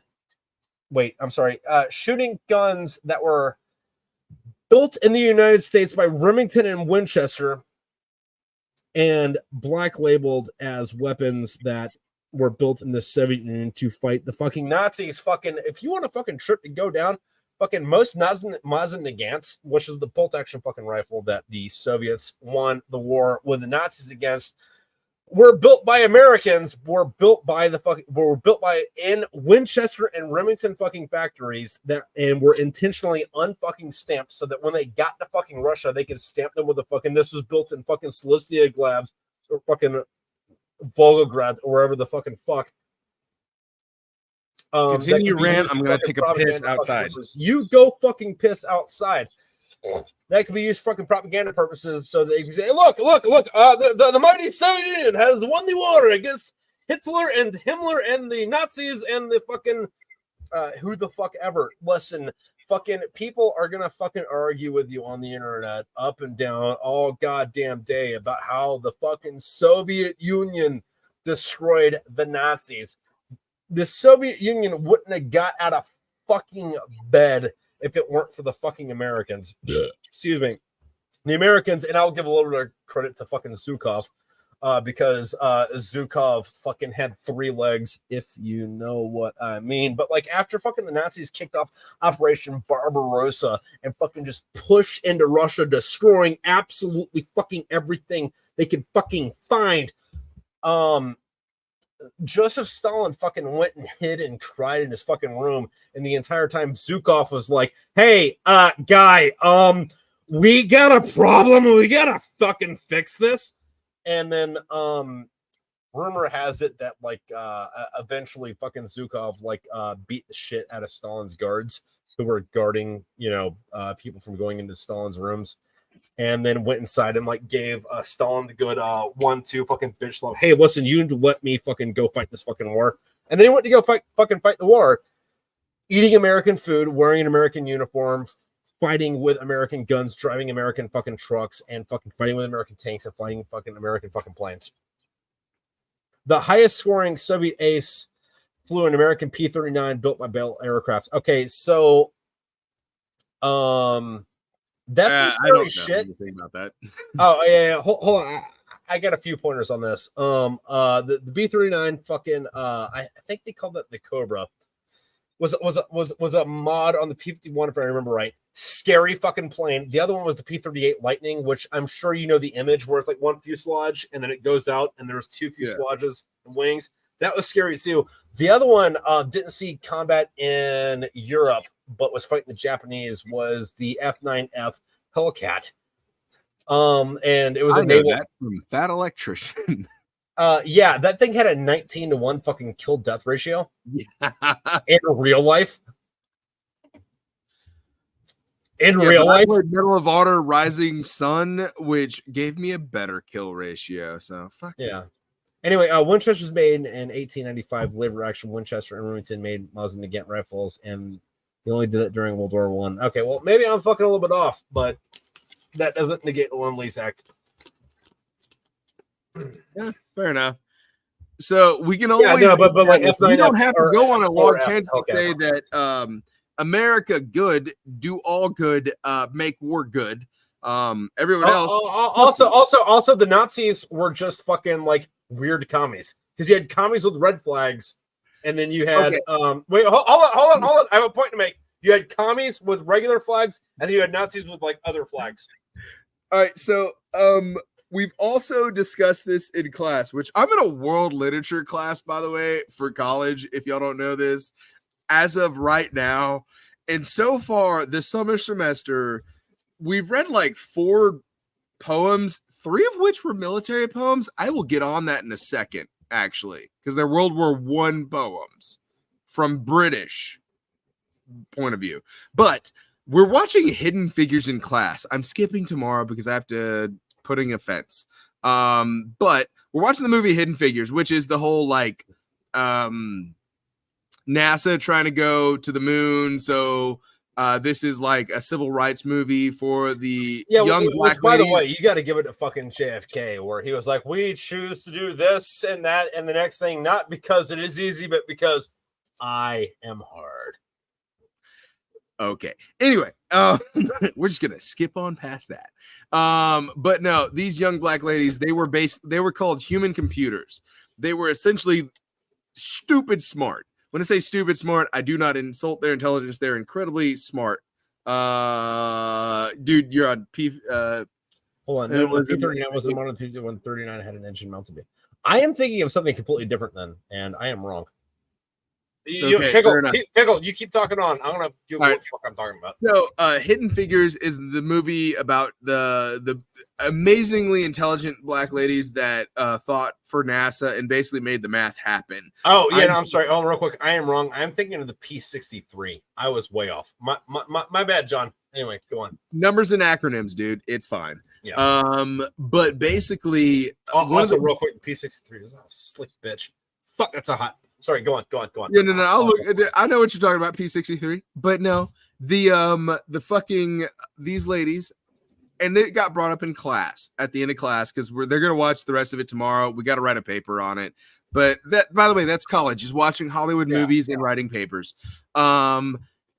Is not in the movie. There's a cop at the very beginning. He pulls up on these 3 black ladies. Their car is having trouble, and he goes, "It's a bad place for women like you to have car trouble." And it's like you're like, oh, this cop's gonna arrest them because that's how this goes in, was it the 50s, the 60s, my bad, the 1960s.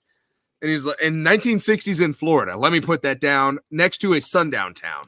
Anyway, so they were like, oh, this is a bad place. They're like, oh yeah, we're just on our work to Langley and to do stuff for NASA and all this stuff. And he goes, oh yeah. And the white cop looks up and goes, those Russians are looking right at us right now. And then he like basically fixes the car problem. He's like, y'all want a police escort to make sure you get to work so you can make sure our fine boys make it to the moon? And it's like, nothing beats racism faster than communism, because communism kills everybody. Racism kills a certain fucking thing. So, not exactly on this argument, but like kind of in the same vein. This was my 4th deployment, my 2nd MEU. We're on the USS Bonhomme Richard. God bless her soul. This was while I was writing either the first Smokepit Fairytales or the second Smokepit Fairytales novel, because I wrote both those on the same fucking deployment. But like me and Chuck Lavaki, the guy who plays Doc and Prince in the fucking novels, we're on the Smokepit. We're out on the ocean. We're 15, 20 miles fucking I guess east of fucking China, north of the fucking North Korea border. And I don't know what the fucking model is, but like it's the big Soviet bomber with the fucking like props. This thing flies by, and it's close. It's like as close as it's legally allowed to be to the ship.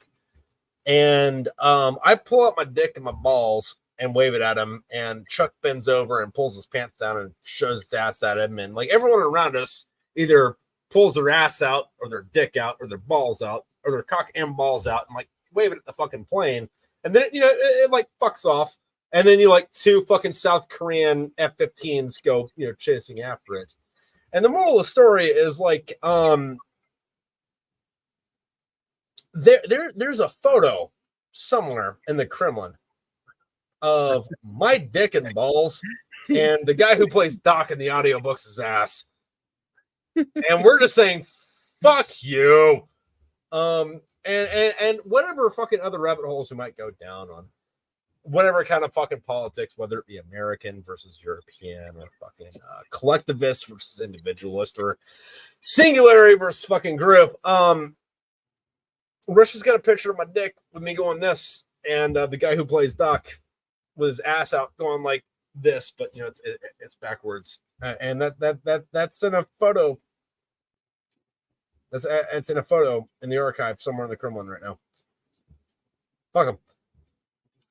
I wonder. Here's the important question: did they blur your dick for the picture in the Kremlin? And if they did, and the people want to know, is it a small blur or a big blur? Or a slightly crooked blur? Well, see, the problem with that though is all fucking relative, right? Because like, if you were to show that photo to an American, they'd probably think it was like right on the average. Although if you showed it to a Russian, it'd be like double magnum. Fair enough. The big Soviet bomber in Tupolev T-95. I had a friend on the Indonesia back in the 70s that would flip them off when they flew over. Yeah. Also, that's not like an isolated event. Fucking like anytime you're in international waters, like both sides are always fucking. Dude, my dad talked about back in the fucking 80s when he was in South Korea, and they would have the show of power every year along the Korean border. Yeah. Mind you, this is also back when the shit got real hot and heated every other weekend, it seemed. Like they were like, yeah, no, we know when there is this plane coming, you'd see the flashing of light and it'd be taking photos. So you pull your dick out. You're like, I think this is where the tradition might have come from. Is if I'm not saying I'm copying your granddad. I'm just saying I don't know how the fuck further it goes back before that. Yeah. I mean, was it they talked about how they pulled their dick out, they had guys dressed in dresses, they had like all sorts of shit just to fuck with whoever was taking those photos to come back and go, this is the evidence of the Americans. Dick out, guy in a dress, dick out, ass. And you're just like, what the fuck is this shit? It's all an elaborate psyop because the Russians are so homophobic that they can't fucking take looking at a fucking chocolate starfish. Like we have the intelligence to know exactly where all of their nuclear weapons are. Well, where are they? Well, we can't look at them because why cannot we look at them? Because there is a chocolate starfish. Oh God. Okay, so if we can blur the chocolate starfish, that does Dimitri. That does no good because we blurred the chocolate starfish, but there is still the hot dog flavored water. But I mean, there's like, and what's funny is like I've heard of that tradition still goes today, which when they're in South Korea, and there's people doing like their little missions and shit along during it's no longer called the show of power. We do a large training exercise. Well, yeah, because there's two. There's Full Eagle, and I don't remember the other one. I did Full Eagle with 3-7 in the beginning of 08, which is a bunch of competition. It's a big competition between the U.S. Army, the U.S. Marines, the South Korean Army, and the Republic of Korea Marines on who's better at freezing to death. All right, I'm gonna stop you right now. I want you to read the last thing from John Wayne. Imagine if the pilot had been gay, he would have immediately activated the ejection sheet and swam to you. Yes. And you know what? Ejaculation seat. And you know what? Here's my thing on this. That's how we know that America's winning, because we do all this woke bullshit, and the fucking Russians, like, I'm like, hey, I got a dick. Look at my dick, queer. And they're like, I'm not gay. I'm not looking at that. I'm gonna make a cross with my fingers. However, if there were any Russian Air Force pilots that weren't metaphorical queers, they'd be like, yeah, Russia's gay. I'm gonna jump out of this plane and swim and defect. But you know what? They're not actually gay. They're metaphorically gay. And metaphorically gay is a lot worse than actually gay, because if you suck a dick and you're a dude, who cares? Like, really? No, seriously. Like, you're a man and like you like having sex with other men. That's removing women, so that's twice as manly. Who the fuck cares? But if you're gonna be Russian about it, you're gonna be like, I have to let capitalism win by being a vagina and having sex that is only half as manly as it could be. Yeah, no, fucking those guys that didn't eject and defect, they're metaphorical queers, which is worse than actual queers, which goes back to the beginning of what we were talking about with the French, which, by the way, you can't be French and have sex with women. It's weird. But if you go back to the ancient Greeks, it's wait, no, I'm sorry. I dug myself into a fucking hole. And I'm sorry about this, because I was going to make a gay sex joke about the Greeks, but like they like to be 40 years old and bang 12-year-olds. So like maybe the Nazis were right about Greece. Yeah, probably. Look. So the same. Anyway, work myself into a hole. Real quick. Anyway, wait, hold on. Heard a story from a submariner. Okay, I'm sorry. Heard a story from a submariner. This is from John Davis, by the way. No, I don't know why I'm saying John Davis. You told me how your name is spelled. How did he say it? How did he say his name? Bavay. John Bavay said, heard a story from a submariner. They would surface in the Arctic, and the Soviets would surface nearby. They put a mannequin in a uniform and posed him and watched the Reds all day long. Dude. He heard a story from a Rolex watch? What the fuck? I thought the Rolex watches were Swiss. Oh, it's a Submariner. I thought it was known as a Subway deep sandwich. Anyway, continue. Honestly, that sounds like some shit that is both a story and not believable, and also believable at the same time. Because it's like, yeah, the Soviets suck, this sounds like a story you tell as Smokepit, like, oh, the Soviets did this, and everyone laughs about it, and no one believes it. And then you find out that the Soviets use egg cartons as fucking fake armor and lost tank divisions due to that. And you're like, oh shit, maybe they did believe that. So like, I don't know about the Soviets. I do know that the Russians in the last 4 years lost an entire fucking tank battalion because they put them all on the same bridge at the same time. They also lost to fucking $30 drones and fucking 20-cent rifles. I don't give a fuck. I do know that, like, I think it was 1983 or 4. I don't know what to Google to fucking fact check me on this, but someone with a bigger brain than me, please fact check this. But from what I remember from my fucking military fucking history, sometime in 1983 or 4, there was a big saber rattling argument about who had better fucking nuclear first strike capabilities. And during the heat of that, our hunter killer submarines pinged every Soviet Navy vessel at the same time around the world at the same time. Like, yeah, no, we don't know what we're talking about. By the way, if you're in the Philippines or hanging out outside of New York and you're not there, or if you're in the Gulf of Mexico and you're not there, or you're in the middle of the Pacific and you're not there, and like just all you guys get this pinged at the same time, like, what's up? So I as it comes to fucking Soviets, the Russians and everything, I grew up in the South. I grew up with a mom that talked about Ivan targets and a dad that talked about Ivan targets. A shirt that had a big bullseye target with a Kremlin in the middle. It said, "Hey, Moscow, up yours," and it had an ICBM. Nice.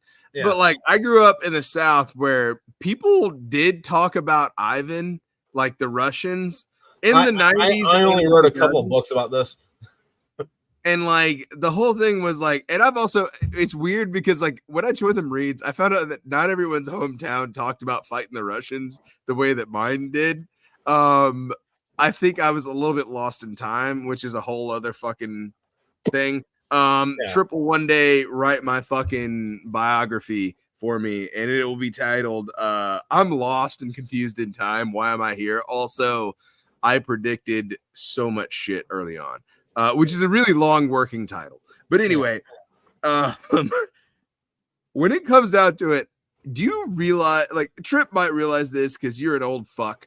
But I was so upset when, like, Russia attacked, not when I was in the Marine Corps. I was like, dude, I need to re-enlist. And then Russia attacked and they fucking sucked because I was taught that Russian was comparable to us. I watched Red Dawn and a remake. So this is a twofer, right? Like on one hand, yeah, you're right that Russia is a paper tiger. However, Russia actually invaded in like 2014, and the propaganda campaign was so good that we were like, oh, they're just doing a military action in Ukraine. That's all that is. They're not actually invading, and then they invaded fucking 7 or 8 years later. Like, oh, this is the real invasion. This is where they're actually fighting in, when all they were doing is like refilling in troops, because Russia invaded Ukraine in 2014. And as much as I like the attention I get for my books, where people are like, oh my God, you totally foresaw Russia invading East Europe. It's like, yeah, dude, they did that 4 years before I fucking wrote the book. Thanks for keeping up. But my thing is, everyone, like, I thought Russia was gonna be our big bad, and like, even if but yeah, absolutely. If you take it down to the fucking tactical level, like, if I knew what I knew about Russians now, the second book, Singan's Threat of the Fonz, he would have been fighting Bolivians or Brazilians, maybe. Not Russians. Anyway, can you entertain the crowd for about 45 seconds before I go take a piss? Okay, I can do that. And here's my long TED talk on Russia. All right, so the fact that Russia sucks this fucking bad, I was told as a child that, like, oh, those Russians, these scary Russians. Like, I saw Rocky fight a Russian. I came up and we saw Red Dawn and this whole thing, and then Russia attacks and they fucking blow. I was so pissed off because I was like, damn, because I wanted the war with Russia. I was like, I want it to happen, and it didn't happen. But all right, well, the French can't all be gay. Well, debatable. Let's hear your theories. I saw a French children's Mosi a while ago, in which there was actually a nude scene. Do that in America, and you'll end up in jail. French children's. Okay. What is a Mosi? I'm going to Google it for you. Moussi? Oh, movie. A French children's movie a while ago in which there was an actual nude scene. All right, Trip. So the whole thing is there's a French movie for children that had a nude scene and you'd end up in jail. If you're putting nude scenes in children's movies, I got problems with you. Okay, so what I'm seeing from this, and well, I'm gonna come back to John Bavay's thing in a minute, but for John Wayne's thing with kid nudity in fucking movies, I do not want this to be taken the wrong way, so please let me fucking elaborate on the whole thing beforehand. All right, so while child nudity shouldn't be a fucking thing that's a mainstay in fucking movies because, like, child pornography is a fucking issue, I do think that fucking, I guess the counter argument to that should be there shouldn't actually be an issue with showing any kind of fucking nudity in anything, and that the perversion aspect of it falls on the viewer. However, perverts still do exist. So in a perfect society, you could see naked kids running around and just think, oh, kids are going to the beach. But in the world we actually live in, it's like, yeah, man, maybe show them from the shoulder up. Also, to go back to the beginning of the fucking the beginning of the show, the French. I don't have that was the whole sentence. I'm gonna change that, and we're gonna get. Don't worry, John Beauvais. We will get there. Have you seen lately the YouTube To Catch a Predator people?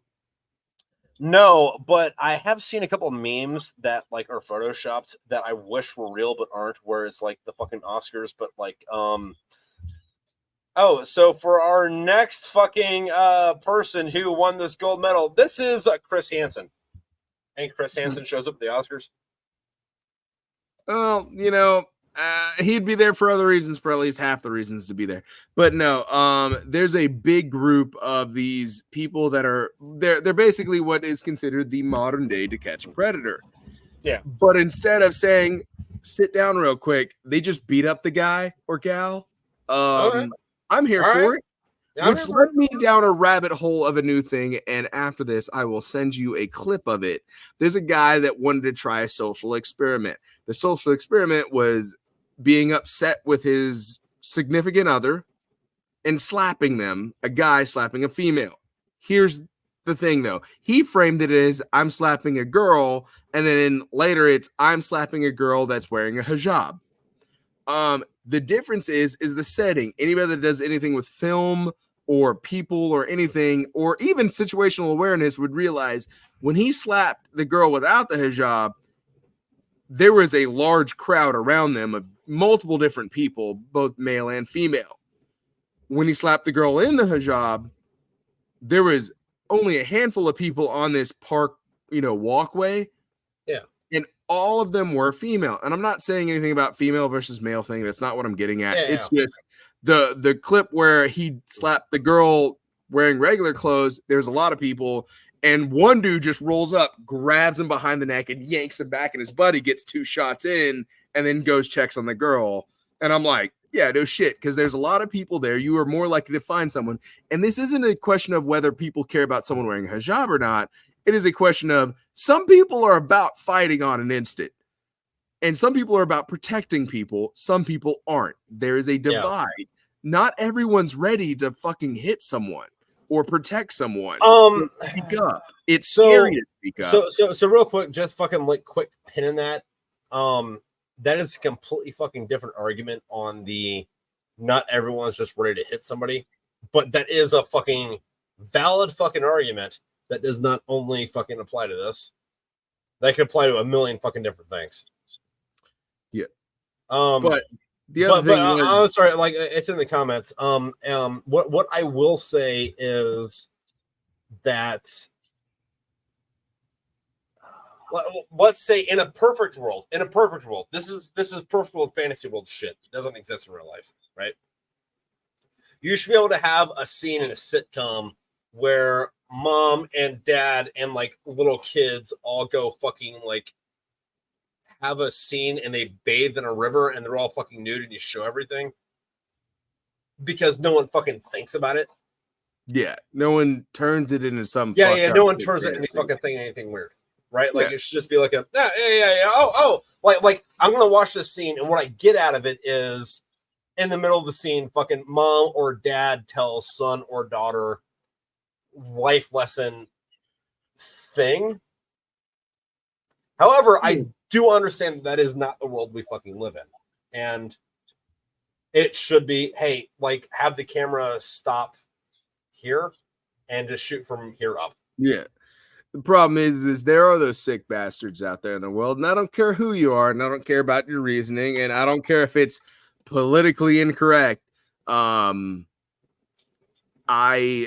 do not fear prison anymore. I will never fear prison any more than something bad happening to my son or my sons. Yeah. Let me preface that with my sons take precedent. And then next is the sons and daughters of other people. I don't give a fuck. I hope the worst for you, and I hope your mama hates you. And that's just the end of that one. But the problem is we do have real quick interjection that I will not explain to the audience. And dear audience, sorry, suck.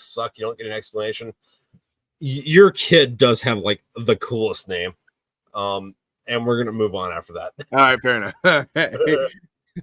No, it was funny as I've met some kids with cooler names, and I'll tell you about those later. Okay, all right. Yeah, no. And like people watching at home, it's just happenstance. Like, I'm not giving you Pickle's kid's name, but imagine that for reasons someone's name was like Bob Punches Douchebag, and Punches Douchebag was hyphenated. Like Punches was like the dad's name, and Douchebag was the mom's name, and it just got. I met a female in the Marine Corps named Corporal Death Punch.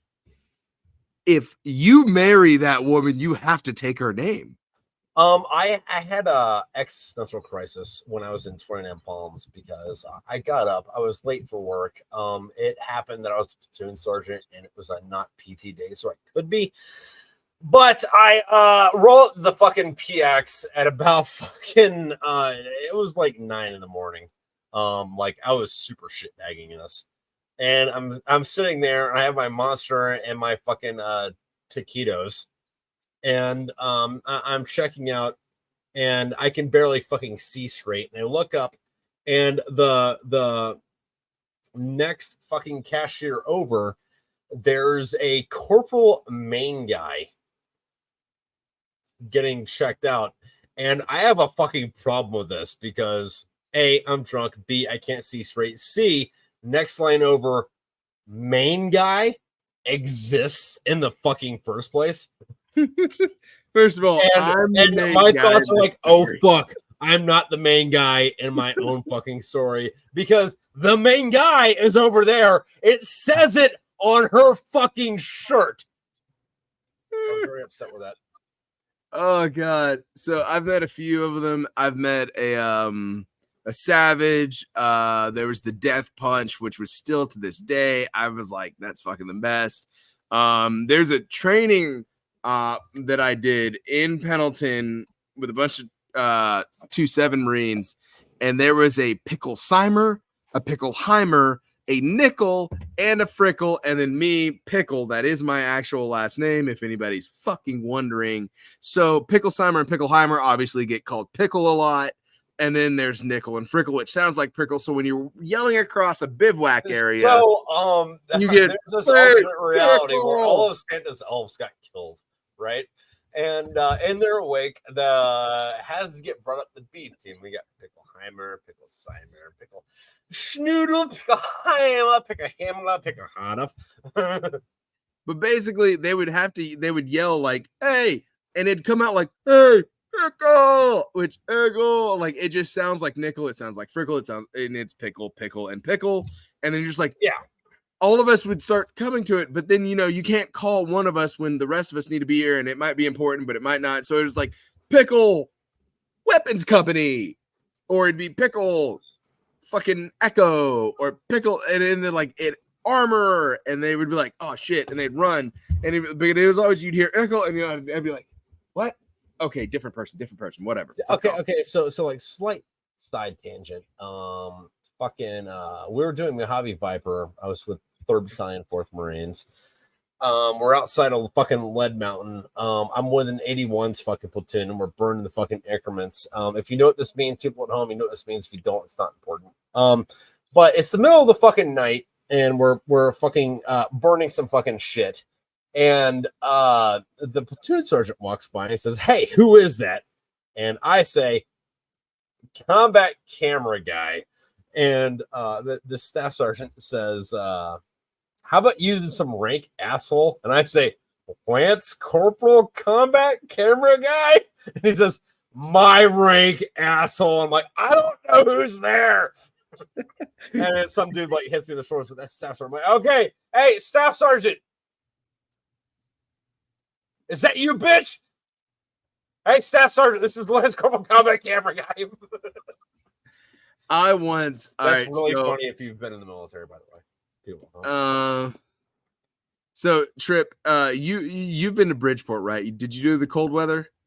Okay, so I didn't do the cold weather fucking package. However, I did document the fucking cold weather package, which meant so like when you know how like you do the fucking thing where like you like strip nude and like cross the river and like keep your clothes dry and then like warm up afterwards. So I didn't like do that, but like I was outside for like 20 days. And like I took pictures of it. Okay, so it's like 30 days. I didn't get naked and in the water, but like, yeah, you were cold enough for long enough. Anyway, also real quick. No spoilers. There was a reason Hank and Penelope were trying to go to Bridgeport. Anyway, go on. So, I was in Bridgeport, and there was this point where I'd do every leadership thing I could, and I was always fucking gassed for days. Yeah. And I was this is back in the day where I tried to be the biggest, toughest, baddest guy there. So I signed up for everything. I did leadership fucking scout fucking things. I was a part of Op 4. So I applied for, I made sure I did everything I could to do. Like I was doing the best I could. And then one day I'm out there and we just did this fucking leadership recon, and we get back and I haven't ate in longer than it should have been. I'm pretty sure I was on the edge of hypothermia. I was fucking dying. And this guy, which is funny because nowadays it is this guy that walked up to me. Back in the day, it was someone important. Came up and was talking to me, and on that little tab with their rank, there was a bird and there was a line, but the line was moving in my vision, so I couldn't tell if it was a colonel or a corpsman. Yeah. So I'm just like, and I just said, "Fuck it, I'm gonna gamble with this one," and I called him sir, and apparently that was a fucking colonel. So I lucked out because I was like, I can't figure this shit out. But Bridgeport was such a shit place that someone came up on it. Bridgeport's a really shit place. If you're Bridgeport is a lot like Twin and Palms in the manner that if you're only ever there for training, yeah, it fucking sucks. However, if you get 2 days of fucking libo, or if you're stationed there, or if you're just familiar with the area, not under the fucking I don't know, yoke of training bullshit, like it's beautiful. And we're talking about both Twin and Palms and fucking Bridgeport. It's beautiful. It's great to fucking walk around. It's an outdoorsman's fucking paradise. This is the best place to go after the fucking apocalypse. I want to house here. Yeah, no, I will preface all of me saying that it was a shit place with I absolutely loved it. The training I got from it, I would never trade. I wouldn't trade a fucking salty day in whatever country I've been in. Bridgeport is my favorite place in the world. John Wayne, thank you for showing up. Hey, John Wayne, what's up? See you around. But I absolutely love Bridgeport. It was the best place out there. Actually, I will say, photography wise, some of the best photos I've ever got in my life was at Bridgeport. And not all of them turned out that great. But the scenery was too good to pass up. And, you know, catching a fucking Lance Corporal with sunglasses, walking up a mountain in snowshoes and, just in boots and utes and snowshoes is a good shot. But absolutely amazing. Loved it. Would love to go back. But under the training, there were days where I think I was half a human. And still wouldn't trade those days for anything in the world. Fucking great. But no, Bridgeport, amazing. Loved it. Yeah, I fucking love Bridgeport. Bridgeport's fucking one of the more the Sierra Nevada mountains. How about that? The Sierra Nevada mountains. Also, so fucking beautiful. We did have so Recon wanted to see if they could attack 2-7 in Bridgeport. And our leadership said, yeah, go ahead. Any day you want to. Just come up and try to see if you could sneak up on us. And one of the Recon units were like, all right, we're going to do that. We're going to come sneak up. Our unit, 2-7 also neglected. I'm going to say neglected instead of forgot, but neglected to tell them that we had thermal. Have you ever tried to sneak up on someone in the snow with thermal? like we knew where they were. We hailed them. They didn't respond. We did our blank rounds, fired at them. And they're like, how did you know we were here? We're like, we have thermal, dude. They're like, that's not fair. I'm like, war's not fair. What the fuck are you talking about? This is stupid. Yeah, no, they didn't get anywhere close to us. All because 2-7 was just like, we're just not going to tell them. We're just going to let them figure it out. So we fucked up, I guess, their training mission, but it was the funniest shit in the world. I also almost muzzle thumped my battalion commander because he was coming up and I gave him the hail. He didn't respond with the call. I was like, goddamn Studebaker, and he was supposed to go Dolly Parton or some shit. And I said Studebaker, he didn't say shit. I said Studebaker, he didn't say shit. And I'll go, well, fuck it. And I was wily enough back in those days that I was like, who the fuck are you? This is your battalion commander. Tell me how to fucking call. And then my staff sergeant had to say the call back. And I was like, oh, good evening, gentlemen. And they were like, what the fuck? And I was like, I was about to muzzle thump you, whoever came up first. And they're like, and it's dark. And they're like, I'm your battalion commander, who the fuck ever it was at the time. And I was like, and you would have got muzzle thumped. I'm sorry, but that's how the Marine Corps does. And he was like, you're a good Marine. And he praised me for that. And I was like, you wouldn't be praising me if that staff sergeant had fucking said the response. Okay, so I got a story I want to tell you. And then after I'm done with the story, I think we're gonna call it for the night. Cool. And then I got stuff I want to talk to you offline afterwards. But so you know how when you're in boot camp, you have that fucking week of like you pretend that you're all on fucking Firewatch, like downrange. It's like around then somewhere. But we're out of their fucking bitch. We're doing a fucking thing. We're in the squad bay, so like it might have been during range week. I don't fucking remember what it was. But I'm on Firewatch. The fucking drill instructor comes up, and I open the door for the drill instructor, which is a mistake. You're not supposed to do that. You're supposed to, say, "Hey, fucking show me your ID" or whatever. And drill instructor starts fucking lighting me up, and I'm like, hey, so fucking sorry, this recruit fucking let you in. However, the hatch is broken on the hatch. So if you wanted to come in, I couldn't have stopped you. Sorry. And drill instructor's like, what the fuck are you talking about? So he goes outside, door closes, and then he like grabs the fucking handle and looks at me through the fucking window because the handle doesn't fucking move. And then I start saying, this recruit needs to see proper identification before unlocking the fucking hatch. That was about 2:00 in the morning, and it was a very bad time because I spent the next 3 hours in the fucking pit before the sun came up. Why did you spend 3 hours, Trip? You must have fucking answered. If he showed you the ID, did he show the ID? He did not show me an ID, but I was only watching one of the fucking 3 doors that came into the squad bay.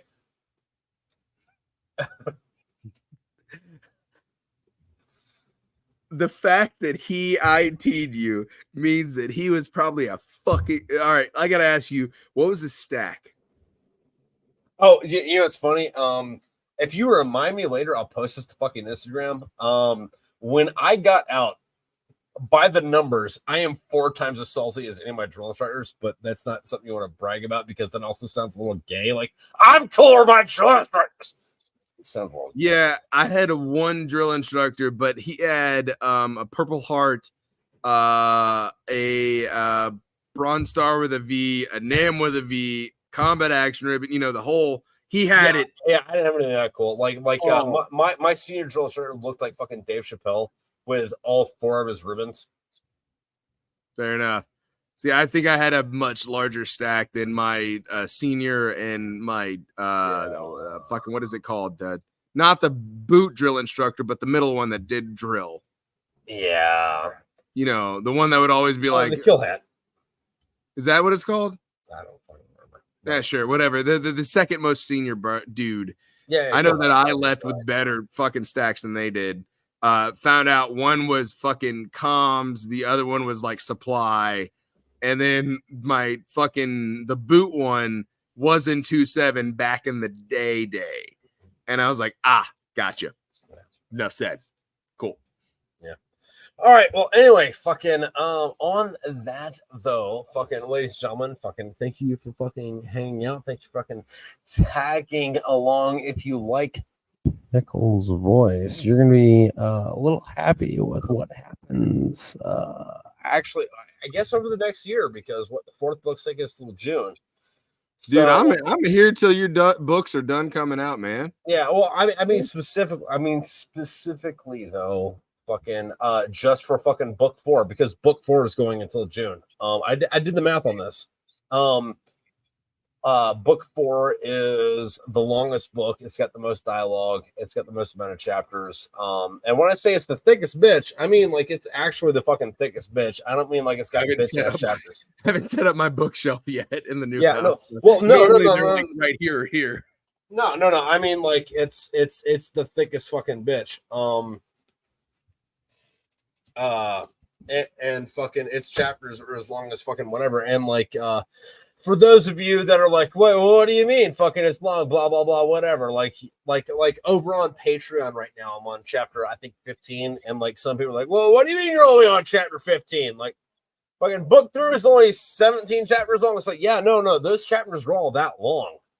But book 4 just happens to be fucking 40 of them. So what is it? In about a week and a half, we're gonna be fucking slapping down on the 4th fucking book, and over on Patreon, there's fucking 14 or 15 of them out. So like, if you want to catch the fucking ahead of fucking time them, they're over there. Also, fucking Fight Me says, fun hanging out tonight, guys. Pickle, cool hanging out with the dude. Trip, catch you on the next one. Thanks. On that specifically, Fight Me, bro. Fucking with what is coming up, I think in the next book, I know you play one guy that's a medium character. I don't remember if I gave you I'm Duke. Yeah, that's the medium character. Like coming up in the next audiobook fucking shits. He plays the character that is no spoilers, but has about as much screen time, I guess, as Fowler does. Fair enough. Well, I think Fowler might have more. Either way, I think Fowler had more lines. And Fowler is definitely more important. I will give it this. Duke is around a lot more without talking. Yeah. He's a lot more actiony without saying cool guy shit about it. Yeah. Now he doesn't get a bag of dicks, which is always, that's sad. Everyone loves a bag of dicks. Yeah, but anyway, fucking anyway, fight me, bro. Yeah, fucking coming up fucking next week and going forward into the next year on this channel. Pickle's gonna be fucking guy in the background fucking spitting some fucking microphone-y biznatches. But also I made a mistake. People listening now, I made a mistake for tomorrow because I thought that the talking to people was going to be a different thing. I'm going to be talking to Azalandra Danstar from about 8 to like maybe 9ish tomorrow night. And then from 9 and then afterwards to fucking Steve Augustin. And Azalandra Danstar played Ginny. And Steve played a fucking whole host of fucking like side characters in the fucking first 3 books. So tomorrow is going to be a good night fucking hanging out and fucking drinking and bullshit. It will be 2 different shows because in the middle of it, I'm probably going to drop it off and then like move forward or however it goes. We'll see how it does. The only way to figure it out is to be here and watch it. But we will be back tomorrow fucking doing the bullshit spin. But also if you want more of Pickle, you're gonna have to fucking listen to the chat episodes as we're called.